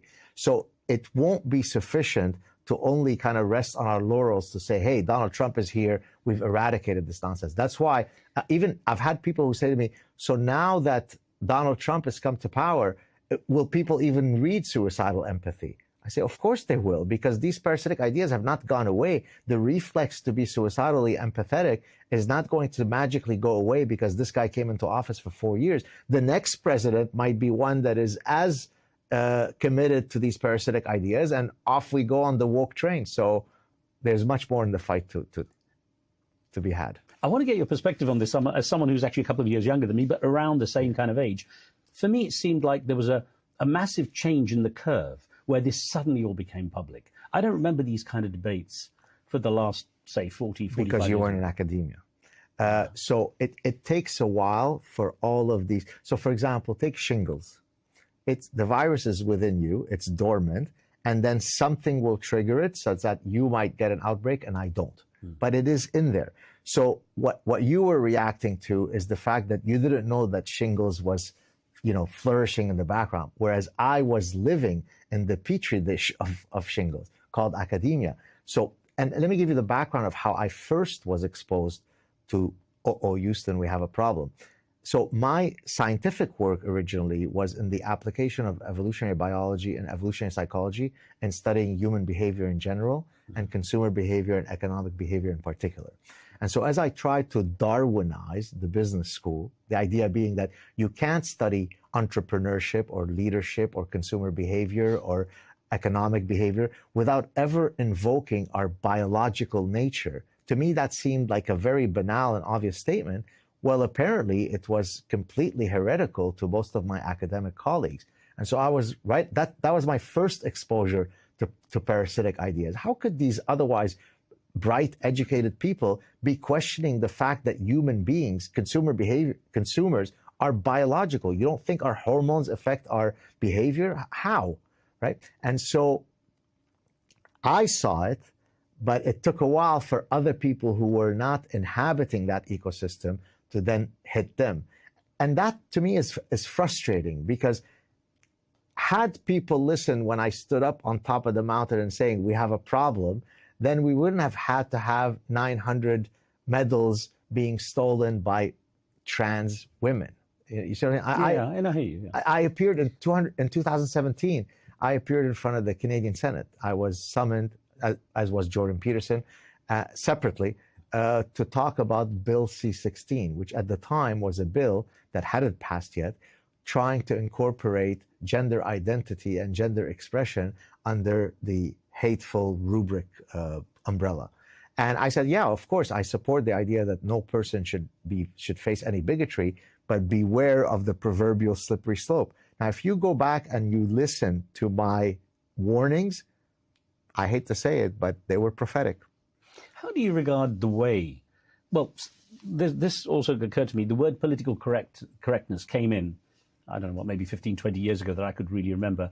And suddenly all the parameters changed. I couldn't put on an African accent, for example. I certainly couldn't, if I was an actor, go on, blacken my face and appear as an African. When that all started to emerge, how did you regard that?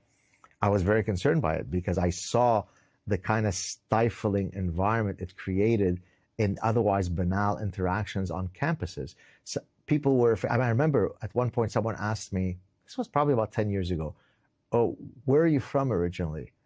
And I was about to answer. I said, oh, I'm so sorry. I know that I'm not supposed to ask that. I said, what do you mean you're not supposed to ask that?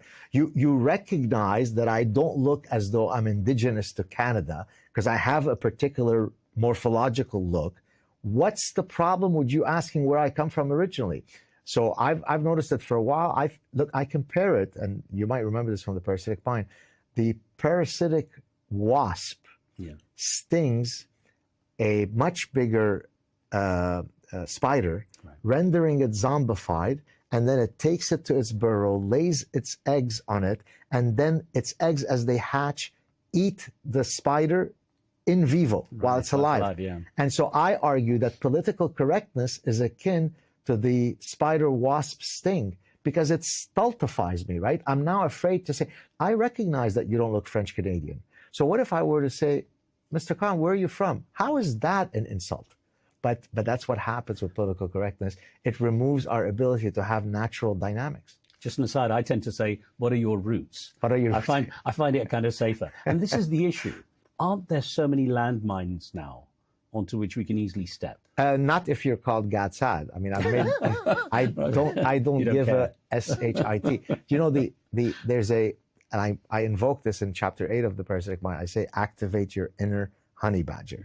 Right? The honey badger, for the viewers and listeners who may not know, has been literally ranked as the most ferocious and fierce animal in the animal kingdom, which is saying a lot. There are a lot of ferocious animals in the animal kingdom.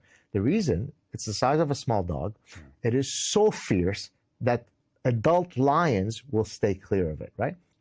That's why there's the expression, honey badgers don't give an F. I live my life this way, maybe to a fault, and I wish more people would invoke You end the courage. book basically saying evoke your honey badger. You know. Exactly. How do you regard Andrew Tate? I interviewed him at his home in Romania. Yeah, I've never interacted with him. I don't know much about him. I mean, he seems maybe not to my aesthetic taste in terms of his delivery, like kind of the bro stuff. Some of his, and I'm hardly one who can't engage in locker room talk, right? I mean, I was literally a soccer player myself. Yeah, so it's not as though I'm a dainty Puritan madam, but he seems a bit too harsh for me. He's had a lot of influence, especially on young men. On young men, yes. You know, in the approach to some of the things you talk about, you can't refute facts like, you know, men are physiologically stronger than women and so on. I think Yes. that's why I was curious in case you'd come across. I mean, he certainly will say some things that are backed by evolutionary science, if not common sense. But I think the style of how he does it is a bit problematic. What did you think of him? Did you enjoy interacting with him?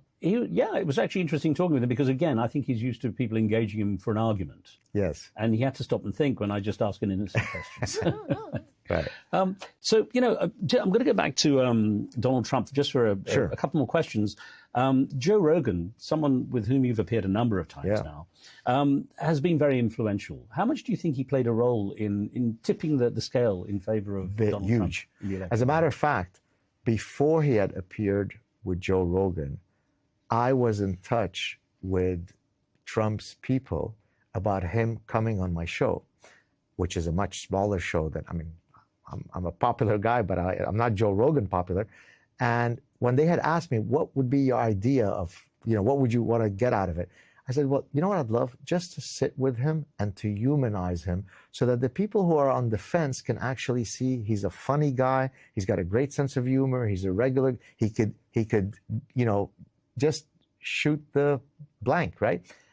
Well, that's exactly what ended up happening when he went for 3 hours on Joe Rogan, which, of course, at that point, once he's done Joe Rogan, there's no point on coming on my show. He's done the biggest show. But so to your question, I think it really helped to humanize him because so often his interactions are ones where he's put on the back foot, where he's defensive, whereas here, he's calm, he's relaxed, there's no gotcha stuff. With just two guys chatting, I think it probably flipped a few people who were fence sitting. How do you feel he's done so far now, about a month into the presidency as we're talking? I don't think, I mean, as you said, I'm a bit younger than you. I can't think of a 4-week period where a president did more stuff than this guy has done. Is it good stuff? Well, you tell me, is there some bad stuff? Is there some stuff? Well, I'm asking you really because I'm essentially just taking the position of getting your perspective on this. Yeah, so far, I haven't seen anything that has caused me great alarm. He got rid of all the Title IX stuff where biological males can enter female spaces. That's good. He's trying to cut down on, open border immigration. I think that's good. He's trying to reduce the excessive waste and corruption through DOGE. That's good. So far, I think I'm happy. Okay, because some would say there's been some backfiring. Firing all those people, in the government who now suddenly have to be re-recruited because it's overdone.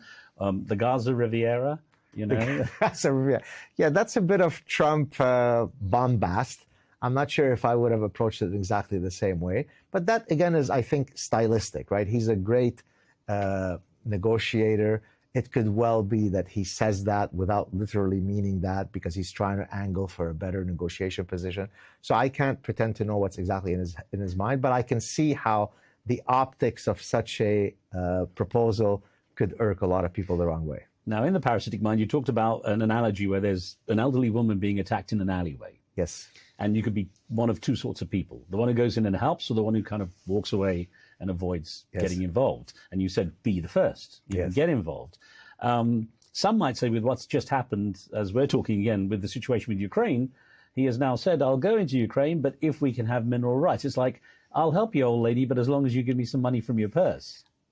Except, hasn't there been already a lot of the purse of the United States taxpayer given to Ukraine? So the question becomes, how far do you want to take this? I mean, how much are the American and frankly the Canadian taxpayers owing in the protection of Ukraine? If you are a strong isolationist, you'd say we've already spent way too much money. If you're a globalist, we haven't spent enough money. It depends on your perspective. Talking of those close to the president, Elon Musk is also a fan of yours and your book. Yes. And he's certainly, you know, a lot of his decisions. I wonder, do you feel that he was shaped to some degree by what you wrote in The Parasitic Mind? Well, there's an article that came out in Wall Street Journal about 7-8 months ago. The title of the article, "The Man Who Fuels Elon Musk's Nightmares." Do you know who that man is? So I suspect, I mean, it's hard to answer that question without being immodest, but certainly I probably played a hand. I have to look for that. I missed that in my research. Yeah. But I mean, you said that Elon Musk should get the Nobel Prize. I do. In which field? Well, we probably peace in the sense that I mean, someone will probably correct me, but I would say probably within a week of him having purchased Twitter, I did a sad truth clip where I said, of all the things that Elon Musk has done and anything that he will do in the future, none will be as historically consequential as him having bought X. No, I remember you'd quoted that. Exactly. And so the fact that he has freed many of us from the oversight of in French you say les bien-pensants, the good thinkers, the ones who are better, or as Thomas Sowell would say, the anointed ones. The fact that I can now go on a thing and even use the R word. You know what the R word is? Somebody says something really idiotic. I go, come on, man, are you retarded? Oh, right, yeah. So that was completely a no-no. I mean, the only strike I ever got on former Twitter, I think it was maybe like a 7-day violation, was because I had used the R word. Real life cannot be sanitized in this way, right? When I was in the Lebanese Civil War, I didn't know if the next minute I was going to live or not. And that was my reality growing up. You can handle the R word. How did you find Elon Musk as a person? So we spent a lot of time together. He actually had invited me down to meet him at his house. We ended up spending maybe about 4 hours together. I found him to be incredibly engaging, very, very humble. I mean, we had communicated many times, but that was the first time that we had seen each other in person. Zero ego, just two guys. We literally hugged, sat there for 4 hours, completely locked in, sometimes discussing some very personal and intimate things, sometimes discussing about maintaining human consciousness via interplanetary travel. So sometimes it got very, esoteric and philosophical. Other times, as a matter of, now I could say it because he's mentioned it himself. He told me that the original, trigger for him that got him into the woke mind virus was the reality that he faced with his own son, who became his daughter, right? At the time, I didn't know if that was public, so I never had mentioned it. But, he was confiding in me in a very trusting way, in a very intimate way. So I thought he was just absolutely lovely. I mean, he is an eccentric guy, but I've got nothing but positive affection for him. He got some flack for doing the Roman salute, which is often compared with the Nazi salute. This thing, yes. As someone who's culturally Jewish, how did you feel about that? Well, I said, I actually had right away tweeted, I don't know if you saw it, I said, I can't believe that I was able to spend all this time in the Grand Nazi's house, and as a Jew, I came out alive. Of course, I was mocking the idea that he is, pro-Nazi and so on. It's so silly, come on. A lot of the stuff you write, actually, this was interesting to note, even in your book, that irony and satire gets lost on a lot of people. Oh, my God. It's unbelievable. First, the power of irony and satire and sarcasm. So in the book, in The Parasitic Mind, I say that it is akin to the surgeon's scalpel cutting through warm butter, right? The reason why dictators go after the satirists first. They don't go after the guys with the big muscles. Those are easy to handle. But the guy who's got the sharp tongue, the guy who's got the sharp pen, hence the pen is mightier than the sword, that's the one that I'm scared of, because he's the one who could attack attack my ideology, my position, right? So he makes me scared. And so that's the reason why I use satire and sarcasm.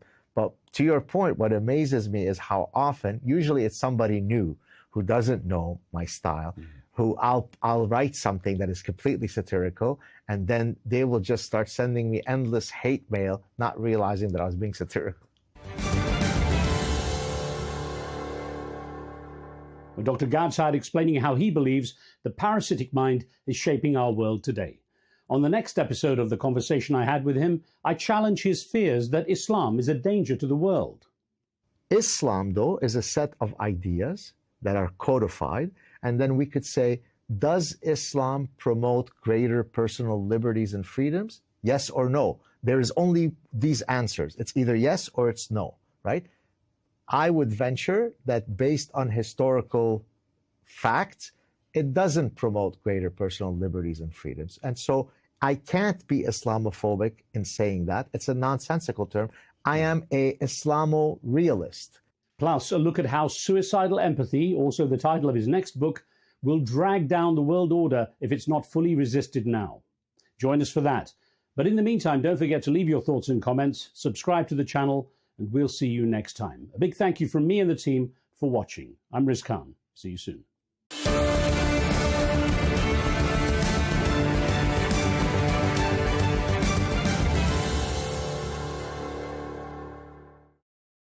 At Arabiya News, we go beyond the headlines. From the latest breaking news to in-depth coverage of global events. We're not bought or sold. Nobody owns us. The loss of life, the destruction of property. The conflicts are such a terrible thing. Context and analysis to help you see the full picture. The world is in a very dangerous place. Join us on Arabiya News. It's very impressive. Where knowledge meets perspective.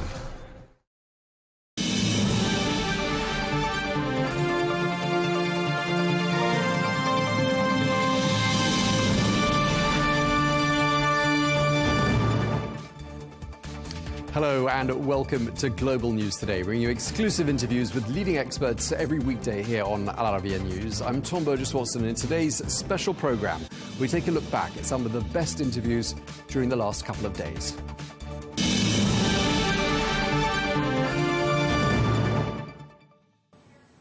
Hello and welcome to the program.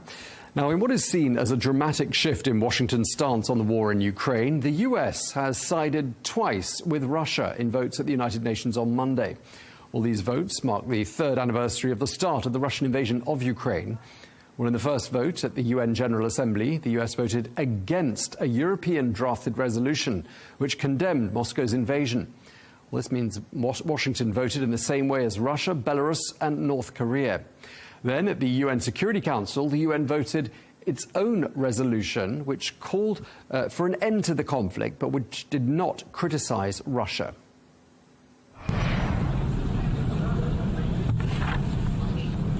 The result of the vote is as follows. In favor, 93, against 8, abstention 73. Draft resolution A/ES11/L11 as amended is adopted.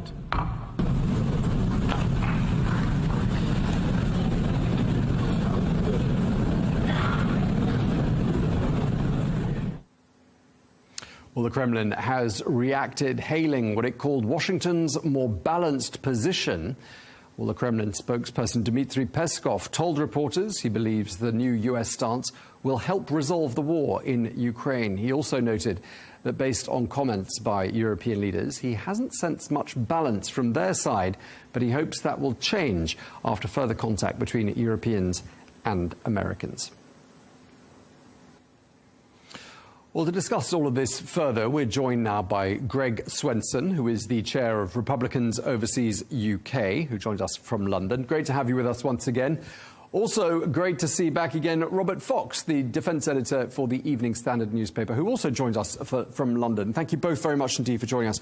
As we just heard there, the United States has sided with Russia in two UN votes. Obviously, the Kremlin very pleased with this.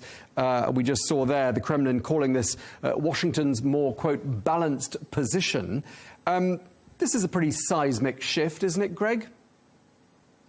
Yeah, I think to a certain degree it is. But I think the U.S. has really ceased to take seriously whatever the UN says, whether it's these security resolutions or any sort of multilateral announcements or pronouncements. I just don't think it's that big of a deal. I think a lot of the critics of it are up in arms. But on the other hand, this is just a bit of realpolitik. I mean, the war is in a stalemate right now.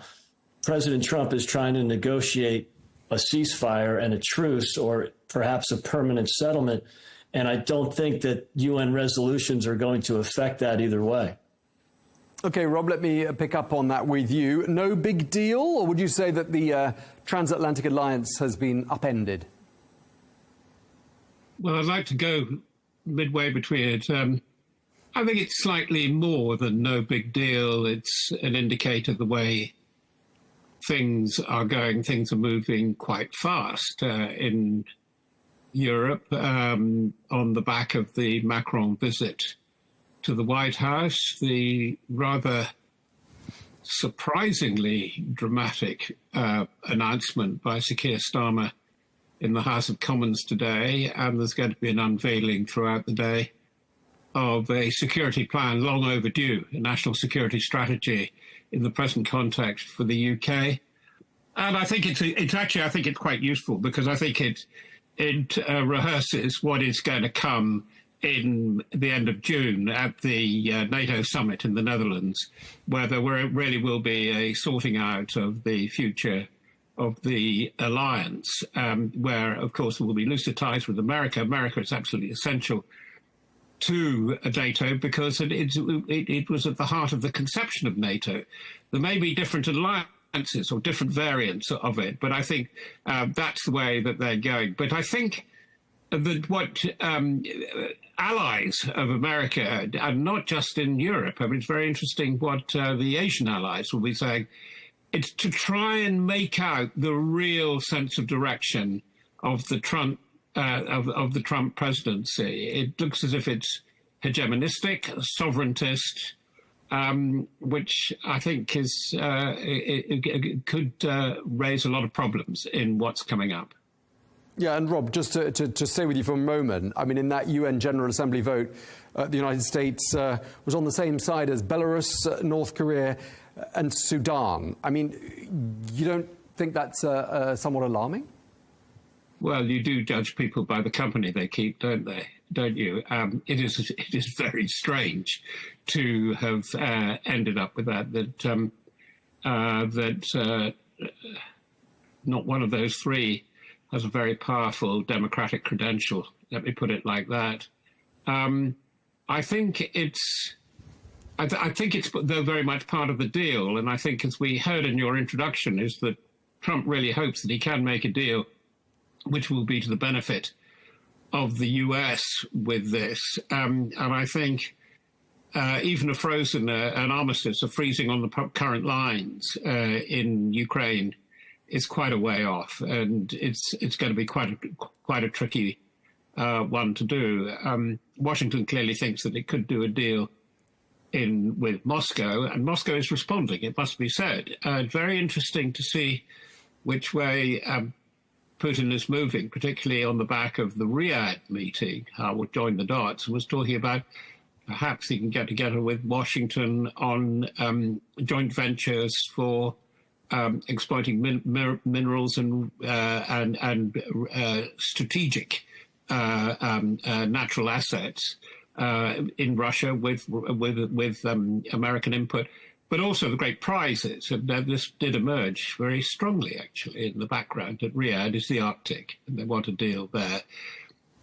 It's looking a bit like what happened at the end of the 15th century with the line of Tordesillas, known as the Alexandrine Line, where they believed they could carve the new world between Portugal and Spain. Can you carve the old world between the US and Russia? It looks that that's the way it's going, that There are three superpowers or near superpowers involved in this: Russia, China, and Trump America. And Trump America doesn't have much time for most of its allies. Greg, I can tell from the look on your face you quite like that comparison of us looking like we were where we were in the 15th century. Was there something you wanted to say? Yeah, it's just an interesting historical perspective that the British have a great understanding of that. I think more so than the Americans, because we only look back 250 years. But I do think that, and Robert brings up a great point, it is strange, but President Trump is provocative. He's different. He doesn't do things the old way, and the old way has failed. And I think that's what's really important here. The neocons in America have failed at defeating Russia. You saw it even in the last 3 years. The incrementalist, the drip feeding of support from President Biden, and he would always argue that he didn't want to escalate, but he was really the champion of appeasement in his 4 years. And if you look back at Trump 1.0, it's interesting that he was much more hostile to Putin and to Russia than the Obama-Biden administration was after the invasion of Crimea, and also much more aggressive than Joe Biden was, especially in the first 2 years. But even after Russia invaded Ukraine, you saw a real slow drip feed. And in many ways, it was really a strategy of stalemate. To start with rifles and rounds, and then ultimately agree to Abrams tanks, and later agree to F-16s, not before stopping some of our allies from delivering F-16s to Ukraine, and then stopping the training, stopping the permissions, the tech, in addition to weapons. So, I think in retrospect, we can't turn back the clock. We all wish we could to February of 2022. I'm with President Trump on that. I don't think this would have happened if it was on his watch. He was sending Javelin missiles to Ukraine, after Obama and Biden were only sending non-lethal weapons or non-lethal materials to Ukraine, and not even sending it directly to Kyiv. They were shipping it to a U.S. airbase in Poland and then trucking it on commercial trucks. Trump put sanctions on Nord Stream 2. Of course, Biden relieved those sanctions as soon as he could when he took office. So, I think that, we all wish that deterrence would have worked. I think it could have worked if Trump was still president in 21 and 22. But that ship has sailed, and we sort of have to deal with reality right now. And that's why I think Trump just wants to, get to a ceasefire, stop the killing. The stalemate's not working for anybody, especially not Ukraine.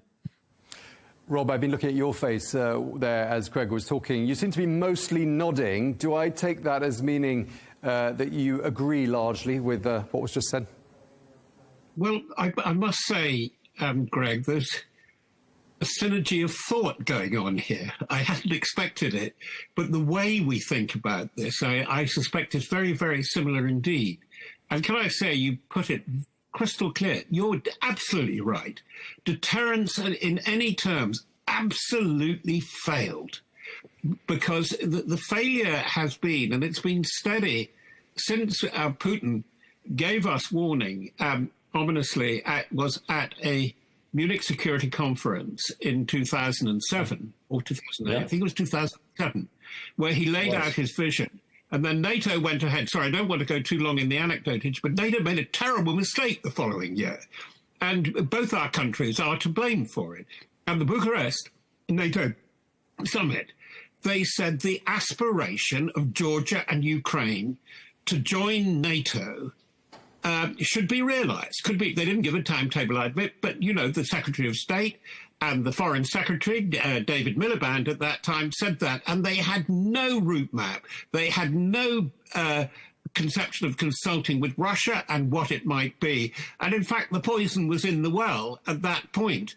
And I think that the real worry, and I'd be very interested in Greg's take on this, having had the Atlantic Council where Russia could meet with NATO, and in the 1990s did so quite enthusiastically in their terms. They came to NATO meetings and so on, and then it just drifted out. And I agree, from 2014 on, the Maidan upheaval and then Crimea, the lack of engagement has been spectacular. And that is the big thing. And that is where one does hand it to the Trump 2 administration, you've got to engage with Moscow. Yeah, it looks as though you both absolutely agree on that one. And I was going to ask You've got a rotten program, I'm afraid. Yeah, not much of a debate, more of a agreement on this. And obviously, when Donald Trump said, we're making a decisive break with traditional U.S. foreign policy, which he described as very foolish, it sounds like you both agree with that as well. How do you think Volodymyr Zelensky, President Zelensky, has played his cards the last week or so? Greg? Yeah, look, I think Putin wants an off-ramp. He just can't admit it, right? He's not the type that would admit that. I think he's probably worried about the long-term effects of the war on his country, on the people, on the economy. And so this is probably a welcome off-ramp. And, President Trump's strategy is not that different than, Gerhard Schroeder, Angela Merkel, even Obama and Biden, who, were afraid of provoking, didn't really want to spend too much on defense and security, obviously in the case of all four of them, and would rather do business. And it ended up being, Germany ended up being completely dependent on Russia for oil and natural gas. Obama and Biden were just kicking the can down the road, cutting defense spending at every turn. President Trump increased defense spending dramatically. So his deterrence was working, again, with the sanctions on Nord Stream, with the lethal weapons. And then Biden just, turned around, cut defense spending 3 years in a row by 3%. The U.S. is still half of NATO in terms of defense and security spending. And we're cutting 3% a year. That was really dangerous. So if the Europeans who are now flexing their muscles and saying, we want to fight, we want to defend Ukraine, well, why are you spending under 2% of your GDP on defense and security? It makes no sense.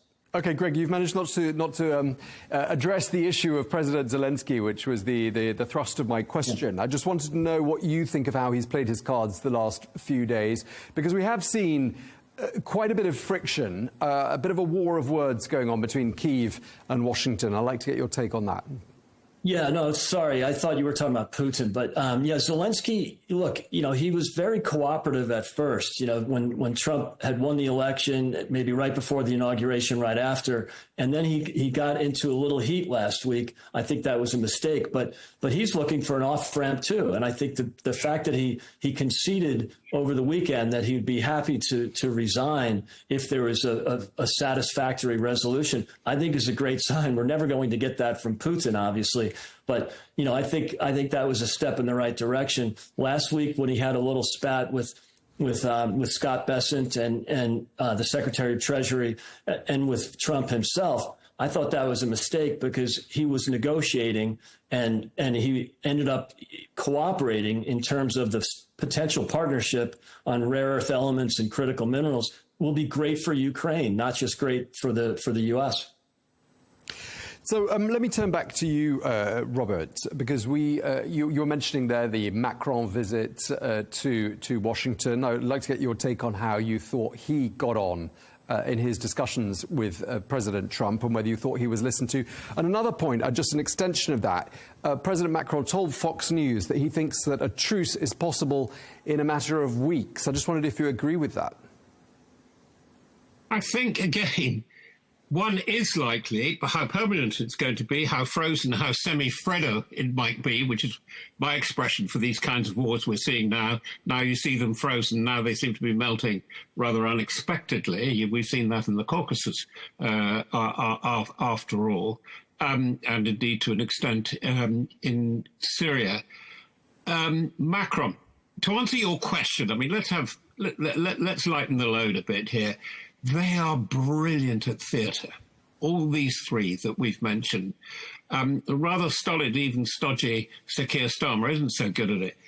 Zelensky is a performer and has been doing it brilliantly. I was just watching the body language. He is exhausted, but his body language at his press conference said, well, of course, I could step down were you to guarantee NATO membership and things like that, which he knew wasn't going to come. It was absolutely classic, like the great conjurer, misdirection. Macron, as we know, Jupiter, is also a great performer. And what he is wondering about is where this takes Europe. Because actually but Trump has done him a great favor.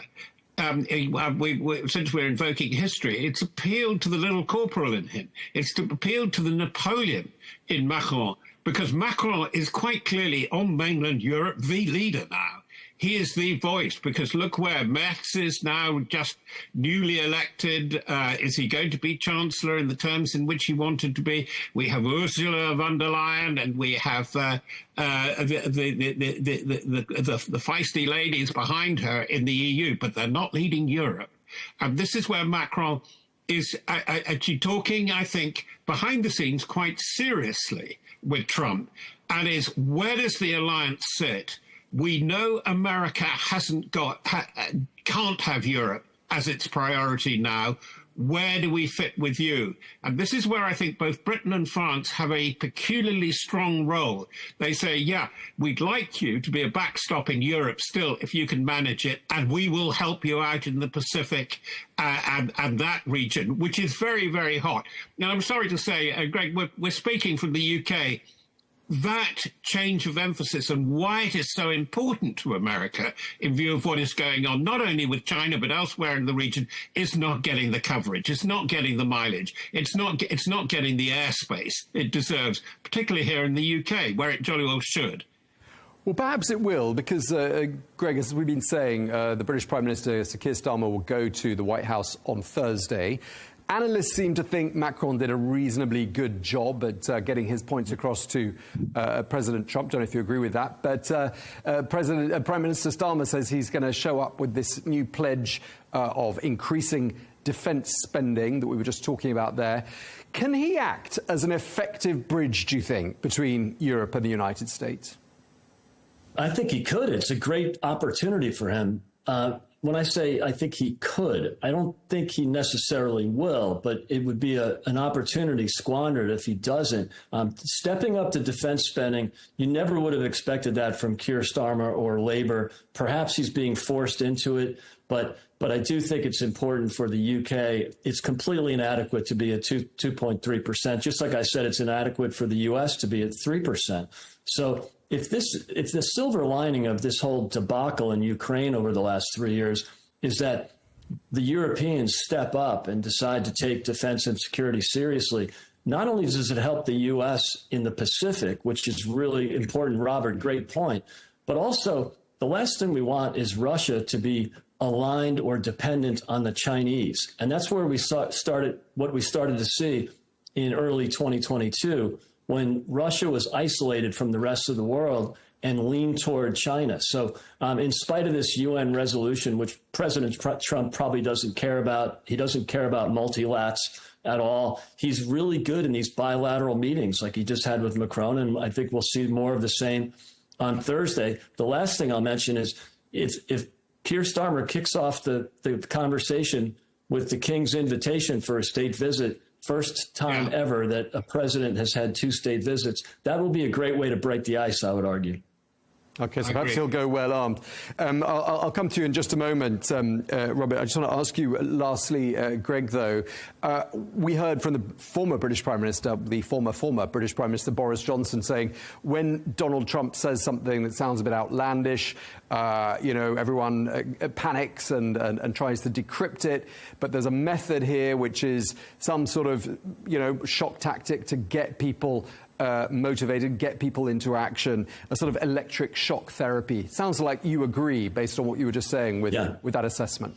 And it works. Yeah, and it's worked. You saw it with the president of Colombia. It took him 30 minutes and 2 holes on a golf course, and the president of Colombia reversed course on taking the illegal migrant criminals back to Colombia. And there's many other examples of it. I know it's uncomfortable for the diplomatic world and many others in the European circuit here, but I think that's just his style, and it seems to work most of the time. And so I would expect it to work again here, much like the former Prime Minister said. OK, Robert, just coming to you before we wrap up, and if there's any points you want to raise in your... Look, come on, it's not even an elephant in the room. It's so serious, and it's very important, and it's why Macron and Starmer are so important to America and its nuclear. And in fact, as we know, and I agree with Greg, the thing is that the old diplomatic way, and we've heard them chuntering and chuntering on, even after the Starmer announcement, oh, you can't do this, no, you can't do that. That is arteriosclerotic. Britain and America and Australia are in this AUKUS agreement. And again, it's very difficult to get public traction and even media traction on why this is important. And it will go through many iterations and variations, but it is for real. It's something that really will stick. And by the way, and I think that that's where Britain and France will have to lead Europe, and it is because of their nuclear cooperation, which is thinner, of course, than with America, but it's so important. Because one of the things that we're missing, and it is very, very difficult to get your head around in its new format, we're in another nuclear arms race. Welcome, Dr. Strangelove. OK, well, you have had the last word. Thank you very much indeed to you, Robert Fox, defence editor for the Evening Standard newspaper. And thanks as well to Greg Swenson, chair of Republicans Overseas UK. Thank you very much indeed to you both.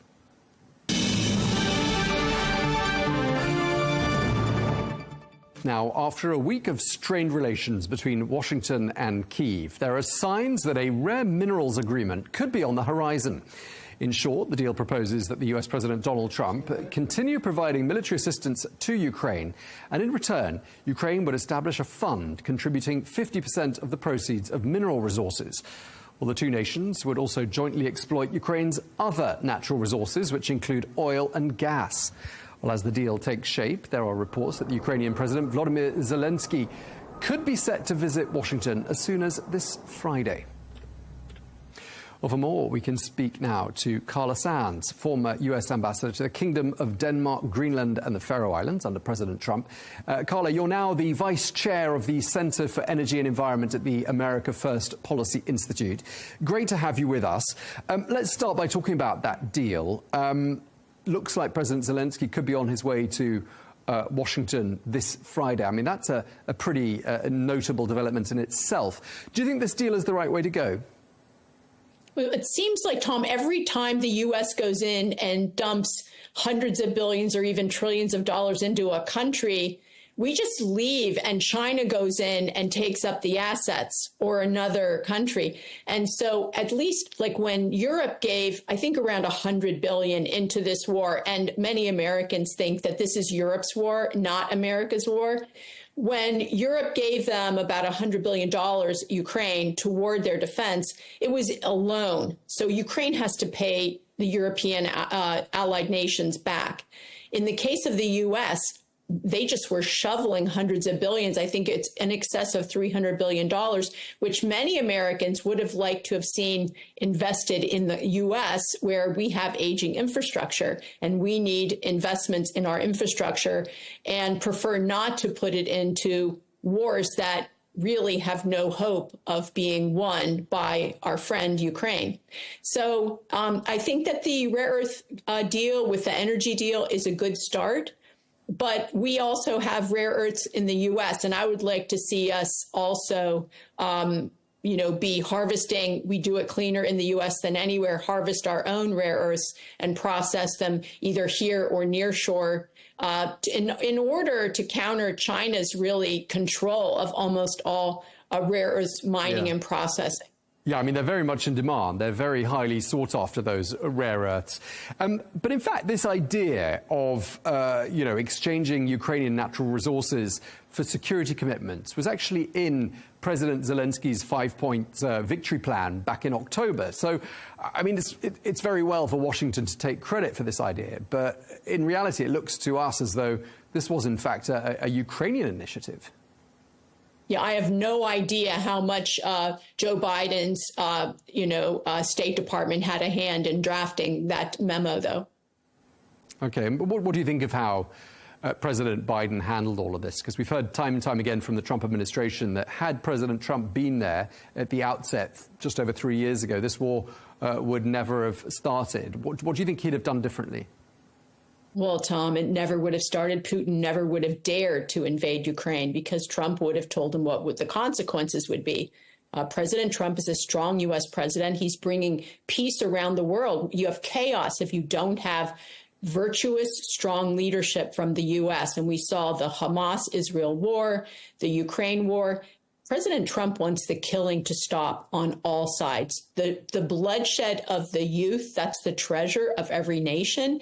Those young men should be able to build up their country, not die on a battlefield. So I'm really pleased that he's ending this. And you're right, it never would have started if the corrupt Joe Biden hadn't been in the White House. So in terms of providing security guarantees for Ukraine, I mean, if those guarantees aren't there, I mean, there's every chance this war will start again or you know, be even further reaching. I mean, do you think that President Zelensky is likely to get those guarantees that he and all the other European leaders are urging for? Well, perhaps Europe should give the security guarantees since Ukraine is part of Europe. It's not part of the U.S. And I don't know what President Trump will do, and I would never get in front of his negotiating in this deal. I would never get ahead of him, but I know he has great advisors and he has such a good sense about what's best for the American people and to bring peace to the situation. I do know that the war will conclude under President Trump because he says it's so, and he'll find pressure points in order to get to a good deal. Sure, and indeed, European leaders may very well be stepping up to the plate. We've got the British Prime Minister heading to Washington tomorrow. The French president's been there this week. I mean, how do you rate the chances of the British Prime Minister being heard and getting his point across tomorrow?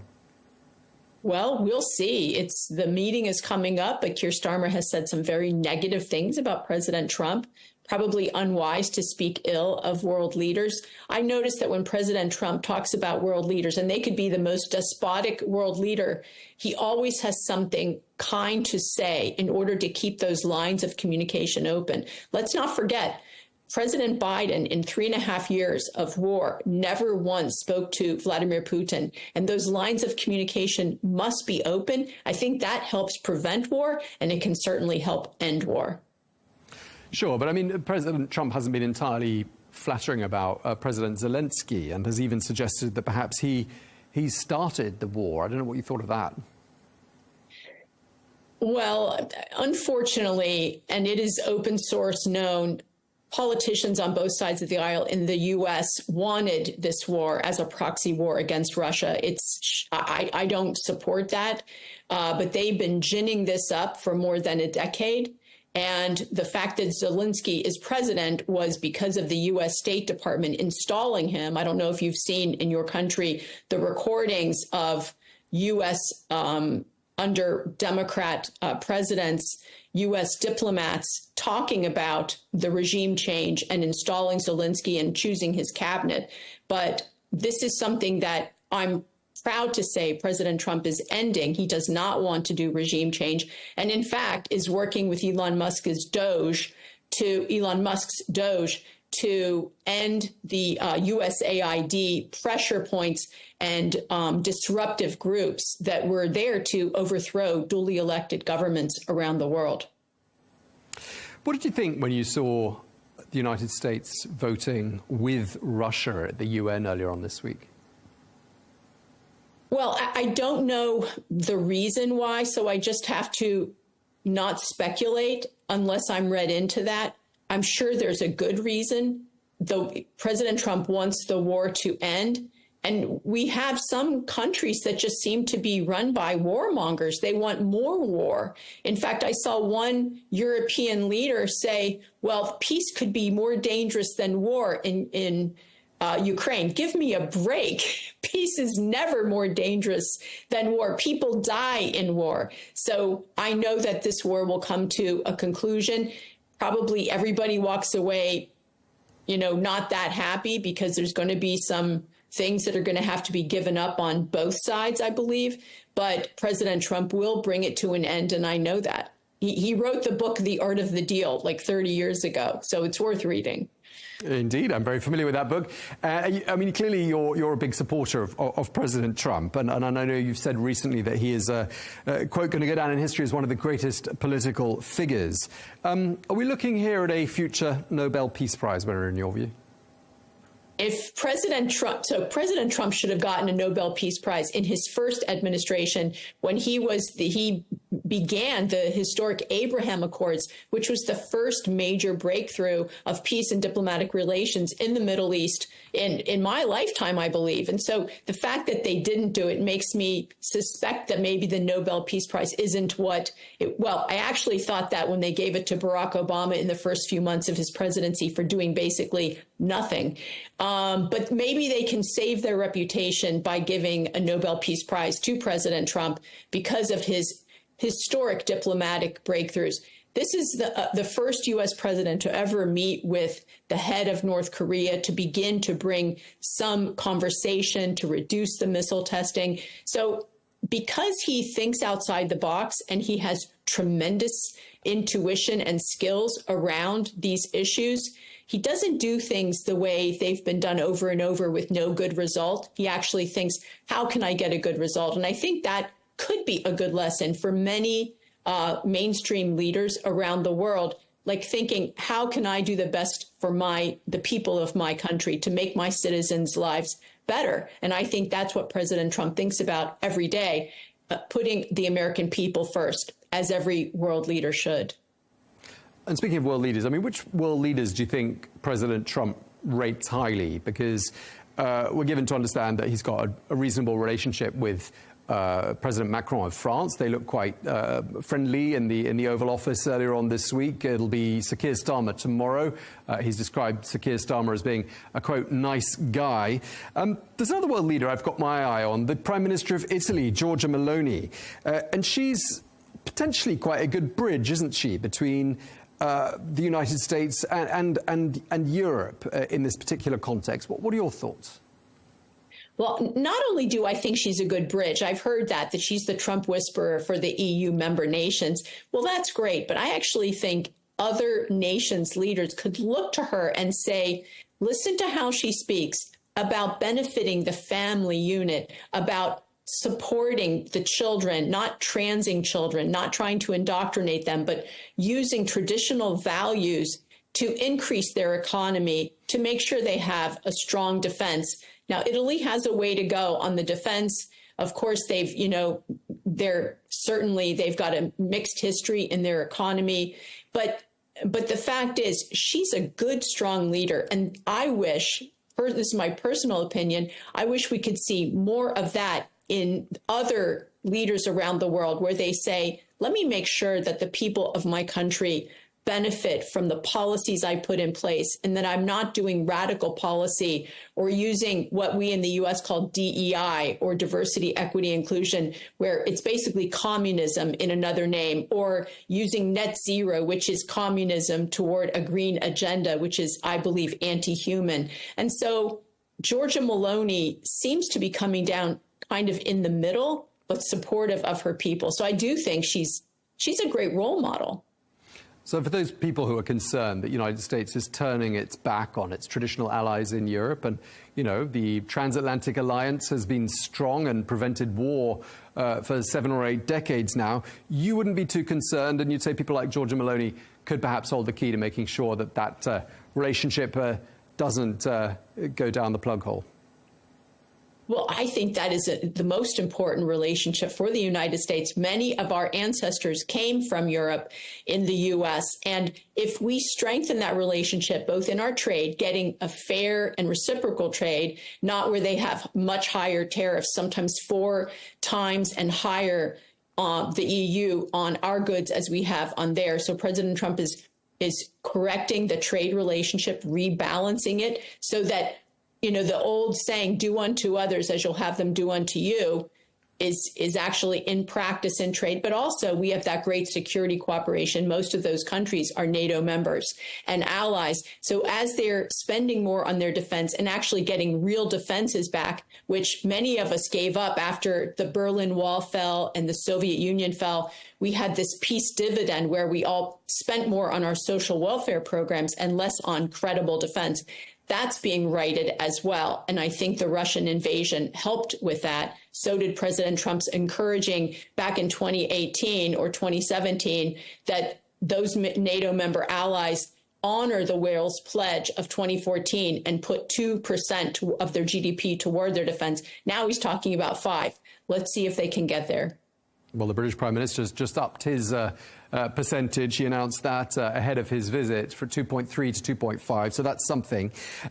Just want to ask you before we let you go, I mean, you were, of course, ambassador during the first Trump administration to Denmark, Greenland and the Faroe Islands. What are your views on President Trump buying or taking control of Greenland? Is that well advised? Well, President Trump's the third U.S. president to make this proposal because Greenland is part of North America. It's just off the U.S. northeast coast, and it's the world's largest island, and it has huge seas around it. And the U.S. was really ignoring the region. When I got there as ambassador, we hadn't had a diplomatic relationship with Greenland for 67 years. Now they're saying, and this is decades sooner than I expected, they're saying they're going independent. So they will no longer be part of Denmark. Now, Denmark may try to hobble that independence movement and slow them down, but it's not going to be stopped. Greenland is going independent, and the U.S. does not want to see Greenland fall into the hands of Russia or China. So President Trump will get some kind of a deal done, and we will make sure that Greenland is secure and also that they have more opportunity for economic growth, which they really want. Okay, great getting that from you, former ambassador to that very territory in question. Just want to ask you last of all, I mean, we've got probably President Zelensky going to the White House on Friday. That's not confirmed, but we think that's going to happen.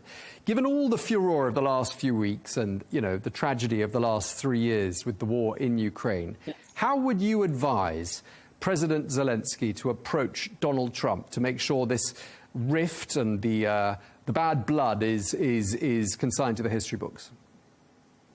You know, Ukraine is the second most corrupt country in the world. There has been so much money stolen, American taxpayer dollars stolen by the Ukrainians, including, I believe, and this is my personal opinion, the leadership. We'd love to have our money back, but at any rate, I think that the American people are pretty done with this. They're pretty upset. I think that they have had enough, and they don't want to send more money to Ukraine. So I think that he's best get the best deal done that he can. And I think President Trump has called for them to have open elections. Don't forget that Zelensky suspended elections. There are no elections there. He's reduced religious freedom there. And I think that he's rolled up all the media, so he has control of the media. Ukraine is not a free country. And, you know, if it's part of Europe, it probably should be more free. Okay, we're going to leave it there. Thank you very much indeed. Carla Sands, former U.S. ambassador to the Kingdom of Denmark, Greenland and the Faroe Islands. Thank you for your time. Thanks, Tom.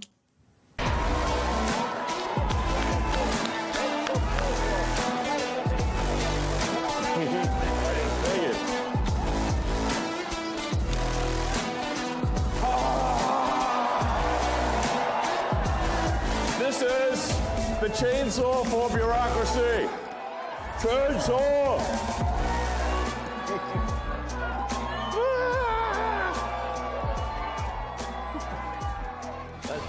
It's been 1 month since President Donald Trump returned to the White House. Well, he returns with a brand new lineup, but there's one face that's already familiar to people right across the globe. Elon Musk, the SpaceX and Tesla boss, who's been tasked with setting up and overseeing an entity known as the Department of Government Efficiency, or DOGE, which is expected to overhaul the government and root out what the White House deems wasteful expenditure. So how is he getting on, and what more do we know about Elon Musk? Well, who better to ask than his father, Errol Musk, who joins us here in the studio today. Mr. Musk, very nice to have you with us here at the Al Arabiya studios. What brings you to the region? What brings us to the UAE is I'm here because a while back I suggested the establishment of a science institute in this area, somewhere in the Middle East. Dubai seemed a good option, Abu Dhabi, Riyadh, you know, where we would have a science institute devoted to 2 subjects, and which would collect together the kind of minds that are capable of working on that. That's not conventional minds. We're looking for those kind of goofy guys like Einstein and Faraday and so on who are out there to come and work, get well paid, and study gravity, space-time travel, and fusion. If we don't do that, then the popular vision of the future that we all hold when we see the films, the movies and so on, of vehicles moving in space and going up into space and moving around the cities, it's not going to happen. So this is all part of the Musk Institute. Does it come under that umbrella? Yes. It started being called an institute, and then someone in December said it should be called the Musk Institute. I didn't say that, and I said, well, all right, well, you can call it the Musk Institute, and so we went on, and it's really been growing out of proportion, so big that it was necessary for us to come here for the last few days to see people from London, Hong Kong, and Los Angeles, San Francisco, and so on. We were all able to meet here as sort of a central point, to take it further, to make further discussions. Sure, and obviously science and space travel and all these things seem to run in the family. Yes. And obviously the Musk brand is an extremely strong brand and an extremely strong name, so you're right to leverage that. Are you finding the Einsteins in this region that you mentioned that you're looking for? Finding the Einsteins. You said you want to find the Einsteins. Yes. I have, since we announced this, I didn't expect it. It came out of a short meeting with the Sheikh of one of the Emirates here in December, early in December, when at the end of the meeting, when amongst many, many people who were at the meeting of the Sheikh during the day, the Sheikh asked me to tell the group what we as a family are trying to do. And then he said, what's next? And I was caught somewhat off balance. And then I thought, well, this is the moment for me to talk about something I've always thought about, and that is an institute dedicated to the study of space-time travel, or gravity, or, the controlling of gravity and space-time travel, which has been proven mathematically to be possible. And it's the way the universe actually works. Unfortunately, we're still getting there. We still live in space. And so I told this to the crowd, and I really thought that would be it. But the next day the next few days, I received call upon call from media agencies, including yourselves, actually, asking me about it, And so it's grown and grown and grown. And now it's almost a fait accompli.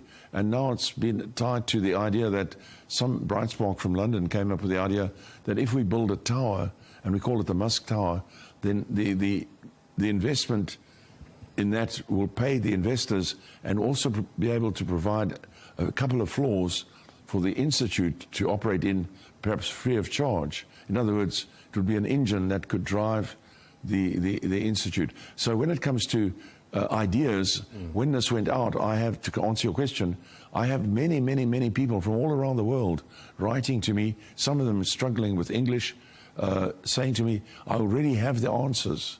Please contact me. Some of them are sounding pretty odd. Some of them come from very established places in places like England. Very, very nice answers saying, please contact me. I want to ask you a bit more about this idea of a Musk Tower. Yes. Obviously, we've become familiar with Trump Towers all around the world. Yes. Where's the first Musk Tower going to be? Will there be many of them? Well, that's what somebody came up with the idea. In order to provide an income for the institute, instead of relying on donations or trying to raise money other ways, until we find something. Bear in mind that if we do crack these problems at the Musk Institute, the Musk Institute will be worth trillions of dollars. Trillions of dirhams or dollars or whatever you want to call it. And until we get there, we would no doubt rely on help. So the tower would be an income-producing thing that would enable the Institute to operate from within the tower on a couple of floors, space. Your question again was... about Musk Towers. Why where are we going to see them? And where would we put the tower? Yeah. Well, at this point, we would put the tower wherever we can. I would still go for somewhere in the vicinity that we're in now, the UAE, somewhere in the, possibly in the Arabian Peninsula. It could be in Riyadh. It could be in, you know, conceivably even Cairo. It could be here. You simply want it to be in a place that is not going to be befuddled by weird government behavior. So you don't want to put it in America, because then it's going to become an American-directed setup. We don't want to put it in Russia. We don't want to put it in China, because it's a Chinese place. You know, India. But here, there's no, like, defined, you know, sort of controlled borders or something. It's freer here somehow of independence and silly government interference. Okay, and what's sort of been the overall response to this idea? I've seen a press release, I've seen a press pack about the Musk Tower, the Musk Institute. How are people responding to your idea? Tremendously. They don't need any explanation. They seem to have more ideas than needing an explanation from me or my team. They seem to have ideas that they want to give us, rather than we need to tell them what we want to do. What drives you? You're 79 years old. Yes. You're not showing any signs of slowing down. You're flying around the world, yes. and here you are in the Middle East. What's motivating you? Well, you know, I was fortunate enough to be born after the Second World War, at a time when things were happening. I was born in the nuclear age, and so all the little boys that I grew up with, some time in England and a lot of time in South Africa, the sort of friends I had were all, you know, sort of science geeks, and there were no exceptions. I mean, it was just so interesting. Sputnik went up, you know. I, for example, joined the Moonwatch team I got $1 a night to track satellites for the Moonwatch team for America once a week, and all we ever spoke about was things like this.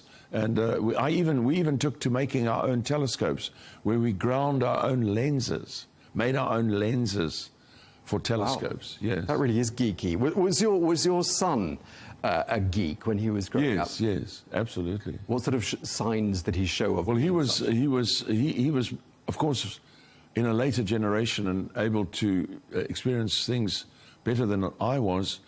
So, for example, he was able to work with a computer, a real computer.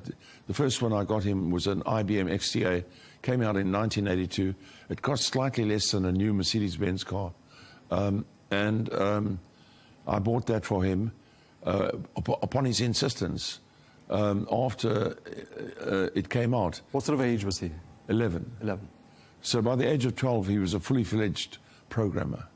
He could program. He could code, as they say now. But he was a fully fledged programmer at the age of 12. And at the age of about 13, I would, of course, buy him extras for his computer as we went along.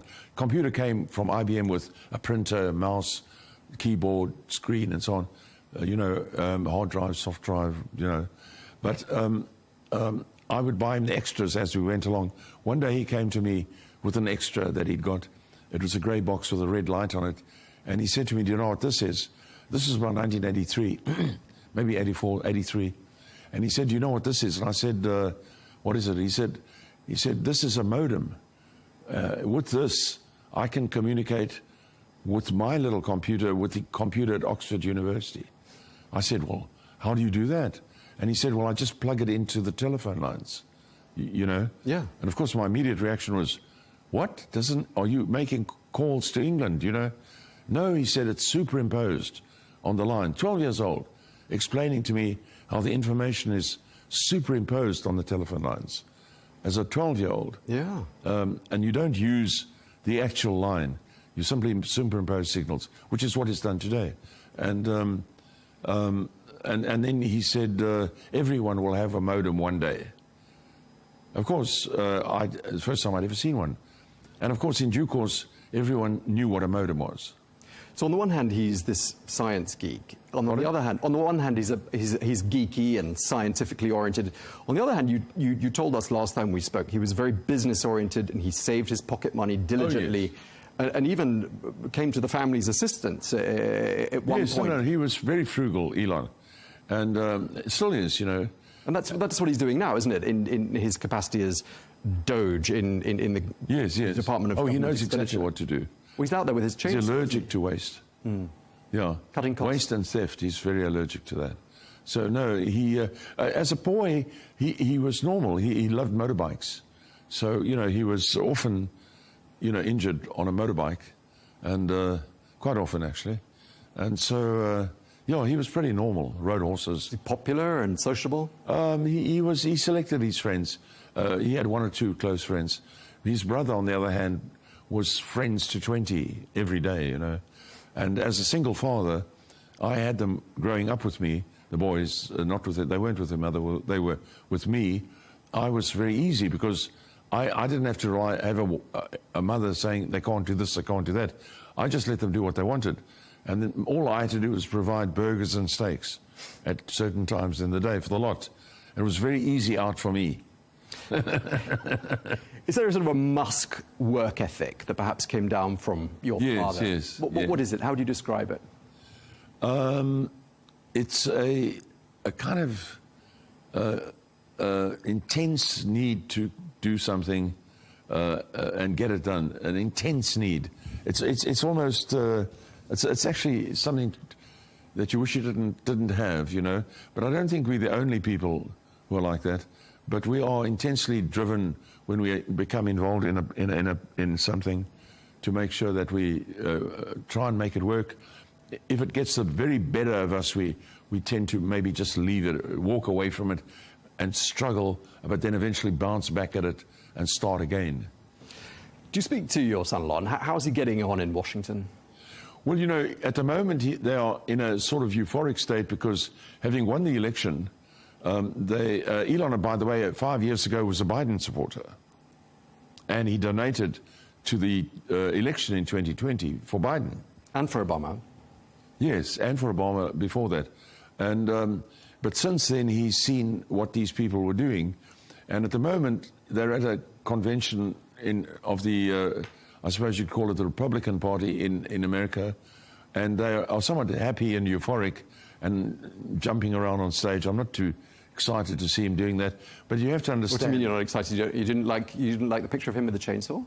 Didn't like? The images of your son brandishing a chainsaw? No, I think well, I can understand the euphoria because people are sick and tired of these bureaucracies basically taking people's tax money, blowing it on heaven knows what, waste, and the man in the street can barely get by at the end of his month or his week. And people have had it. They've had it. They really have had it. And not only in America, but in many places. And so now, for the first time, these people who have been basically stealing money are being held to account. Elon told me yesterday or the day before that Ukraine is the most gigantic graft machine the world has ever known. The Ukraine war is a gigantic graft machine. What do you mean by that? What's the meaning of that? Who's graft stealing? is theft. Who's stealing? We are going to tell you. We're going to find out. And the money is being sent there and going into the back pockets of people who are going to be very sorry about it very soon. Many of them, many thousands, many hundreds of them, who have, we see them in the public spaces.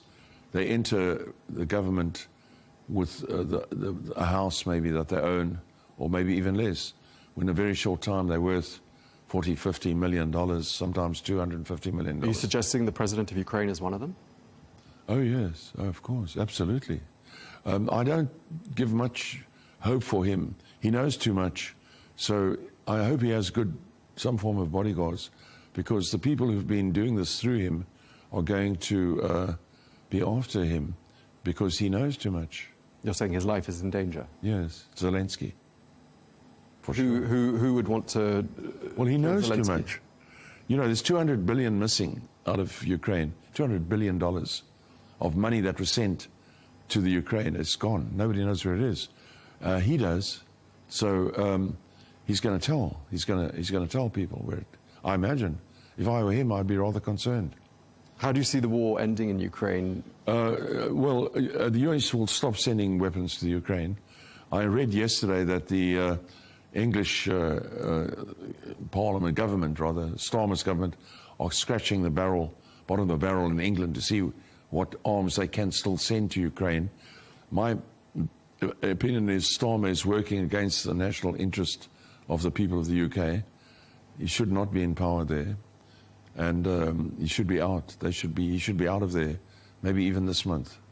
He's no good. So Keir Starmer's going to Washington during the course of the week. I can't see how he can meet with Trump. Well, he's going with the French president, who Donald Trump described as a friend, and he says that Sir Keir Starmer's a really nice guy. That's the latest I've got on what the president thinks of those two men. But how do you rate their chances turning up in Washington and trying to persuade Trump that peacekeeping forces are needed? Look, their ambassadors and the people around them obviously will do whatever they can to make the situation work. But you're putting oil and water together, and since I've been born, I've never been able to see oil and water mix. What about proposals from the Trump administration to buy Gaza? What do we read into that? Well, you know, the Israeli situation is twofold. My heart goes out to the people in Gaza and to the Israelis. I don't see anything as one-sided there. Both sides have an argument. Palestine originally, from what I have read, and I have read on it a fair amount, was a place that housed both Arabs and Jewish people. The Sephardim were the local Jews who stayed there. You know, they didn't become Ashkenazi Jews. They've been there for the last 2,000 years. Palestine was a home of Arabs and Jews, not just Arabs, let's say. But be that as it may, I would like to see a very nice solution for the Arab people in Gaza. What's been going on is crazy. And the idea that the developed world will step in and turn Gaza into a, you know, I don't know if you've ever been to Morocco and Tripoli and seen some of the tremendously beautiful seaside resorts there. And if they could do that with Gaza, turn it into create a form of income for the people. That's if they stay, but President Trump suggested that it's bought, they're relocated, and go and live somewhere else. That's not fair, is it? No. That would be a choice. That would be a choice. I mean, if they want to, you know. I mean, we have in our country, where I live in South Africa most of the time. I'm quite often in the United States, but I'm essentially a South African. We have many people who have been sort of side shifted in our country, and there in that case, Trump has offered them refugee status. That's white farmers in America. So it's a similar sort of thing. He's not telling them they have to get out of South Africa. He's offering them the opportunity if they want to. And so also with Gaza, the idea would be, look, if there's a place that has a place for you and where they have nice facilities and everything, would you not perhaps like to move there as a group or a community or individually? I can't see anything wrong with that.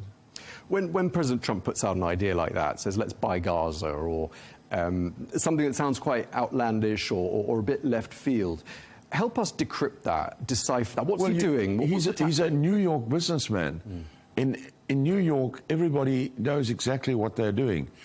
If you say to a cab driver you get into a cab in New York and you say to the cab driver, English style, being somewhat English myself, can you take me to, you know, New Jersey, or can you take me to the Washington Bridge, or something like that? Sure, he says, get in.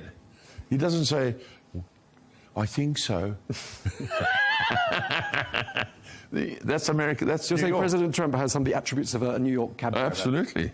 Yes, very much so. Very much so. They're all the same. Doesn't matter if you're cab driver.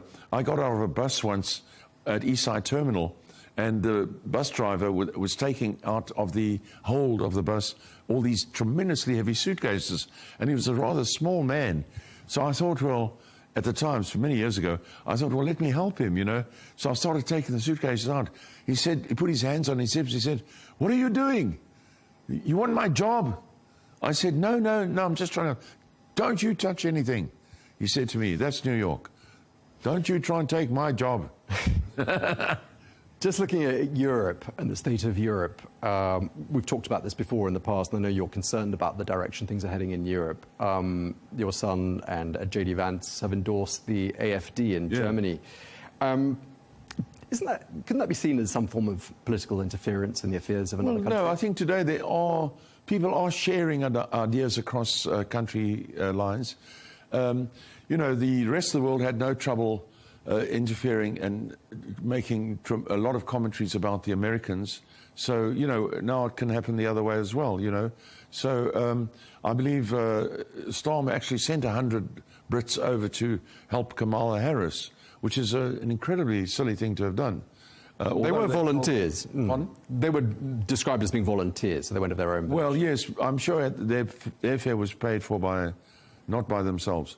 But, yeah, no. So it is reasonable for people to comment on situations these days, because ultimately what happens in one country affects another country. And the things that J.D. Vance said at that meeting of European leaders and so on was very true. Everything he said, in my mind, completely true. And what did he mean when he said there's no freedom of expression in Europe? Yes, What's he getting at? He said, well, he made it quite clear that the direction that they're moving in Germany, for example, now, is more in the direction of Hitler's Germany than what they say they're trying to do. They are trying to control speech. And in fact, that was what the Hitler government was trying to do. And they're trying to do that based on the premise that they want to select what they consider to be unpleasant speech. But, well, that doesn't work like that, actually. So, no, Vance was very accurate in what he said. Very true. Do you think the Trump administration actually has any time for any European leaders right now, apart from perhaps the Hungarian Prime Minister Viktor Orban? What does he think of the rest? He's very popular. He's made a tremendous success in Hungary. And I think everyone is aware that in most of the European countries, there are the shadow governments that are exactly similar to the one in Hungary that are waiting to take over. In America, I've had the occasional chat with the women who run the AfD, because it seems to be almost all women that I've spoken to. And they're very, very nice people, very nice women. They're very middle of the road. They're very dead center, very common sense. There's nothing right-wing about them. You know, it's basically this, from the left, so-called left. If you don't agree with me, then you're right-wing. That's not right, you know. I mean, I can say, for example, Elon, probably the most dead center person you'll ever meet in your life. Yeah, and I wanted to ask you and pick up on what you were saying just a moment ago. You were saying he used to be centrist, actually even quite apolitical, perhaps, until about 10, 15 years ago. Yes. Why did he suddenly change his views? What was it that made him go from being an Obama-Biden donor, centrist, to supporting Donald Trump? Well, you know, the reason I kept telling them as kids, I took them to the US three times, when they were children. So by the time Elon went to the States, when I sent him to the States when he was just short of 18, he'd already been to the States, and he'd been to at least 20 of the States, you know. So he was very aware of the fact, me telling him that this is where you need to go if you ever want to get anything done. Of course, you know, you only have to look at the United States aviation, civil aviation, the United States development of all the things that we take for granted nowadays. Much of it came and still coming out of the United States. The PC, for example. And so, so I would have told him all the time, told them, you must get to the United States, all three of those days. And they all did. They all got to the United States. So the one is huge in restaurant ownership, because he likes doing that, and farming. The other one My daughter has her own film studios producing full-length films called Passion Flicks. And Elon, of course, is well known for his work in the technical world. Now, the things he's done in America with Tesla, with PayPal, even with Zip2 when they put the newspapers onto the internet, was not possible to do in any other country, because America made it possible by the freedom that they gave people to do things and to come up with ideas, and that you would not have had in the country he came from, South Africa, sure. and in Europe, you know. And does he call you and ask you for advice? I just want to finish. Yeah. So when he saw that being eroded by the Biden administration, you know, in 2021, Biden invited all the electric car makers to the White House to discuss turning America into an electric car country by 2035. They didn't invite Tesla. They invited Ford, GM, all the others, but not Tesla. Mm. Tesla had built 1 million cars in that year and sold them all. Tesla had 450,000 cars with deposits on order. The other 5 manufacturers had produced 26 cars. They hadn't sold any. But Biden introduced the head of GM as the leader in electric car production in the United States. Elon was completely dumbfounded, as we all were. We were dumbfounded. And then Elon realized afterwards, when a deluge of bad things was said about him on Twitter, he was told that the government is, as he put it, led by a lunatic. Twitter is a government agency run by the crooked FBI, and so on. And that's why I bought Twitter. Mm. So in that case, I'm buying Twitter. And when he does big things, does he pick up the phone and ring Dad and say... No. Does he call you Dad, or does he call you Errol? No, Dad. Dad. What does he say to you? Does he say, am I going the right way on this? What would you do in my situation? Does he ask you for advice? No, he didn't put it like that. He'd tell me what he's doing and wait for me to say something. Did he tell you he was going on the stage with a chainsaw, and did you say... No, he didn't do that. No. What did you think of that? Years ago, he would tell me he's going to work... Years ago, when he was a student, say, for example, he would say, I'm going to work at Pinnacle Research. They have a plan to build an electric car using capacitors as a storage power for electricity. Then he'd wait for me to say, that's not a good idea, or that's a good idea. He wouldn't say to me, is it a good idea? He would say, that's what you're going to do, and he'd wait for me to comment. And then I would say, great, that's a good idea, you know. Just because it's so much in the news at the moment, and there's, it's been on headlines, just going back to the chainsaw, I mean, what did that represent to you? Or does your son have a long-standing fondness for power tools? Yes. We lived on a farm, you know. He's used chainsaws many a time. So, a dangerous device, by the way, in case you don't know. No, he's used them. We had a farm, forested farm at one time. We had to take trees down all the time, and obviously the boys loved it, you know. I mean, it's the ultimate toy. Mm. But using it like he's doing now, it's a little bit theatrical and euphoric. You know, euphoric meaning they're very happy with the circumstances that they've got. They're finally tearing down this gross monster, this horrible monster that's grown, of corruption that's grown in America. And so one has to forgive them for their euphoria at this point. My own advice would be, you know, cool it, you know, a little bit, if you would, you know. What do you mean by that? Are you saying the Doge Father, the dark glasses? Don't be so threatening, you know, because all these people who have been on the take are now obviously terrified. And not only on the take, I mean, there are people who've worked hard their lives, their whole careers, and they're going to be losing their livelihoods. No, that's a very important point that you raise. When this whole thing started, people were saying to me that this was way back in late November. People were saying, no, Elon can't be put in a position where he throws people out of jobs. So at that point, I was able to speak to my son, Kimball, who came here and met me in Abu Dhabi, or in the Emirates. And we spoke about it, and then we had the odd, small discussion with Elon that the idea is not to remove people from their job positions. The idea is to go in, this was then, in November, 3 or 4 months ago, the idea was not to remove people. decent people from jobs that they, for whatever reason, were doing, had been given. But to find out whether the job was absolutely necessary, and if not necessary, not proceed with that position, or perhaps merge that position. The real emphasis at that time was, like you do in business, the business people working with time and motion and improving the efficiency of companies. They sometimes bring in these people, usually from very advanced places, like in England, to companies, and then they restructure the companies, and a company that was not doing well suddenly now starts doing well because they were doing things wrong. So that was the idea. But when they went into US aid about 3 weeks ago, they found that this was not the case. The rottenness was so enormous that the only solution, there was no possibility to think like that. They could not think about keeping people in jobs. The rottenness was so great that the only solution was to completely close down the entire department immediately and to start with a bang, deny anyone access to the building, remove the name of the building, and declare the building, the agency, defunct. Because the rottenness, it's like, as Elon himself said, it wasn't a case, he actually said this, and it relates to what we were talking about in November.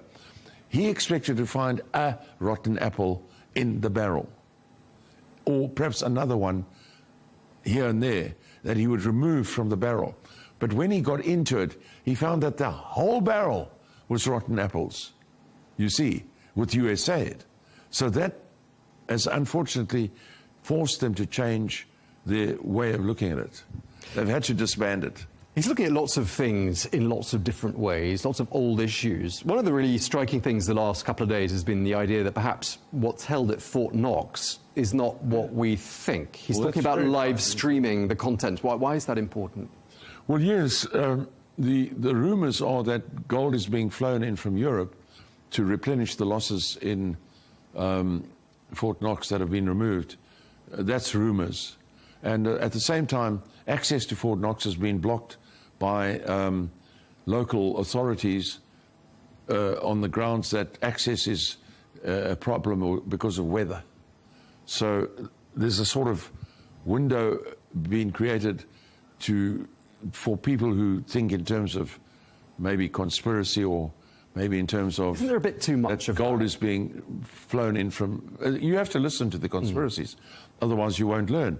But the whispers are that gold is being flown in to Fort Knox from Europe to replenish stocks that were removed. Do you think that that's likely to be true? Well, we have to see. We'll have to see. Elon is very thorough. One thing that they can be assured of, Elon is very thorough. He's the last person you ever want to have check these things. He's an auditor. He's worse than an auditor. Worse. He doesn't miss anything. No, he won't miss anything. And you can see that from what he's done.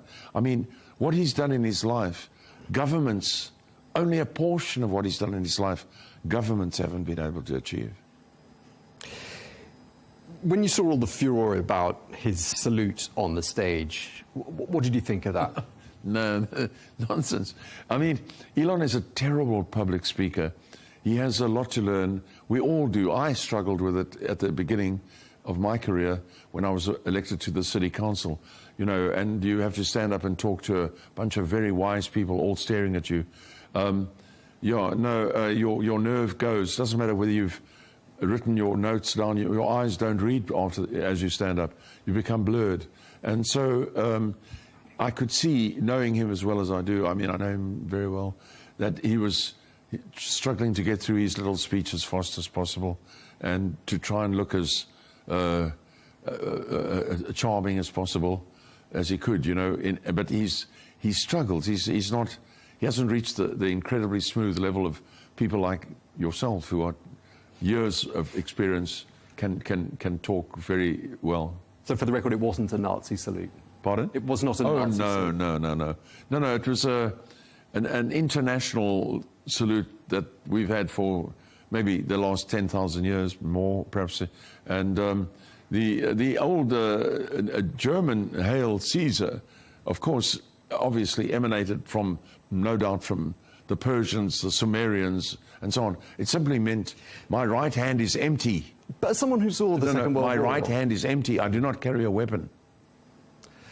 You mentioned your father's role in the Second World War before we started the interview, and I'm just wondering whether you understand why people would be upset by that kind of imagery. Well, yes, but somebody, they sent me the day after that pictures of Obama, Clinton, Hillary Clinton, AOC, and all sorts of people doing, and Kamala Harris doing exactly the same thing. Nobody seemed to be bothered with it when they did it. And whereas Elon was thrusting out of his arm, theirs is actual, you know, sort of like this, which is more like the original Hitler one or something. You know, the Hail Caesar one was like this, you know, and so on. No, it was nonsense, but somewhat comical that they picked it up like that. So it's a bit funny. I mean, obviously the GOP must be thinking about who's going to replace Donald Trump, because he can only serve 2 terms unless, of course, there's a change in the Constitution. Yes. Do you think they will change the Constitution? And do you think Elon, I know as things stand he can't be president, but perhaps if things were to change... If you take my opinion, first of all, Elon is not cut out for politics. He may still learn the political way. Politics is where you have to deal with everyone, from the very incredibly clever to the very somewhat not clever, the highly sophisticated to the very unsophisticated. If you can't do that, don't get into politics. You have to deal with everyone, which was explained to me once by the president of our country. Elon is used to working with AAA people, only AAA people, and he selects them from the 10% best. He takes 10% of the 10% best and then takes another 10% of those who wind up working for him. So he would have a long way to go before he could really enter the political realm. You can already see with Donald Trump, being a businessman, that he struggles to reach in his way, the way he talks, brash New York style, he struggles to reach the really ordinary sort of voter, you might say. But as far as Elon's concerned, if he does change, I can say, in my opinion, having read about it much as I can, Obama was not born in the United States. There's a lot of evidence. There's a lot of evidence to the effect that he was born in Kenya. So his original birth certificate was altered and so forth. I saw, you know, from reading, authors who seemed to know what they were talking about. So there's a very, very good chance that in order to have which is not a bad idea, nothing wrong with it, I don't think it's a problem, in order to encourage the possibility of let's say, a non-white president in the United States in the form of Obama at the time, ideas were stretched a little bit to allow him to stand. Well, he's like a lot of Americans. I don't see anything wrong with it. Born in America that aren't white. Lots of people in America are born there that aren't white. So no, well, yes, they could have, but he was a talented man who filled the bill. So as it happened, you know, you can't just choose anybody. You need somebody. He's extremely good at the exact thing that I was saying Elon is not good at. Obama is extremely good at talking to people, as you probably know better than I do. And so for Obama, they said, well, let's keep this guy in the race and let's make a plan. Let's say he was born in Hawaii or something. And it's conceivable that in due course, if in the interests of the United States, that Elon should stand for president, it's conceivable that if it's in the interests of the United States, that they would waive the fact that he was not born in the United States. But bear in mind, his grandfather was born in the United States. So if he were... Is that your father? No, his mother's father was born in the United States. So he is one generation away.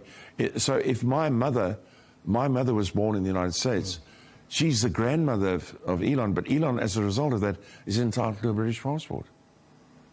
I'm being told we're almost out of time. Just want to ask you, last of all, Mr. Musk, what's more likely, therefore, in your opinion, for 2028? A third Trump presidency, a Musk presidency, or neither of the two?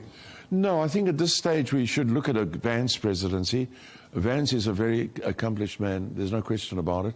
And I don't think we should rock the boat at this stage.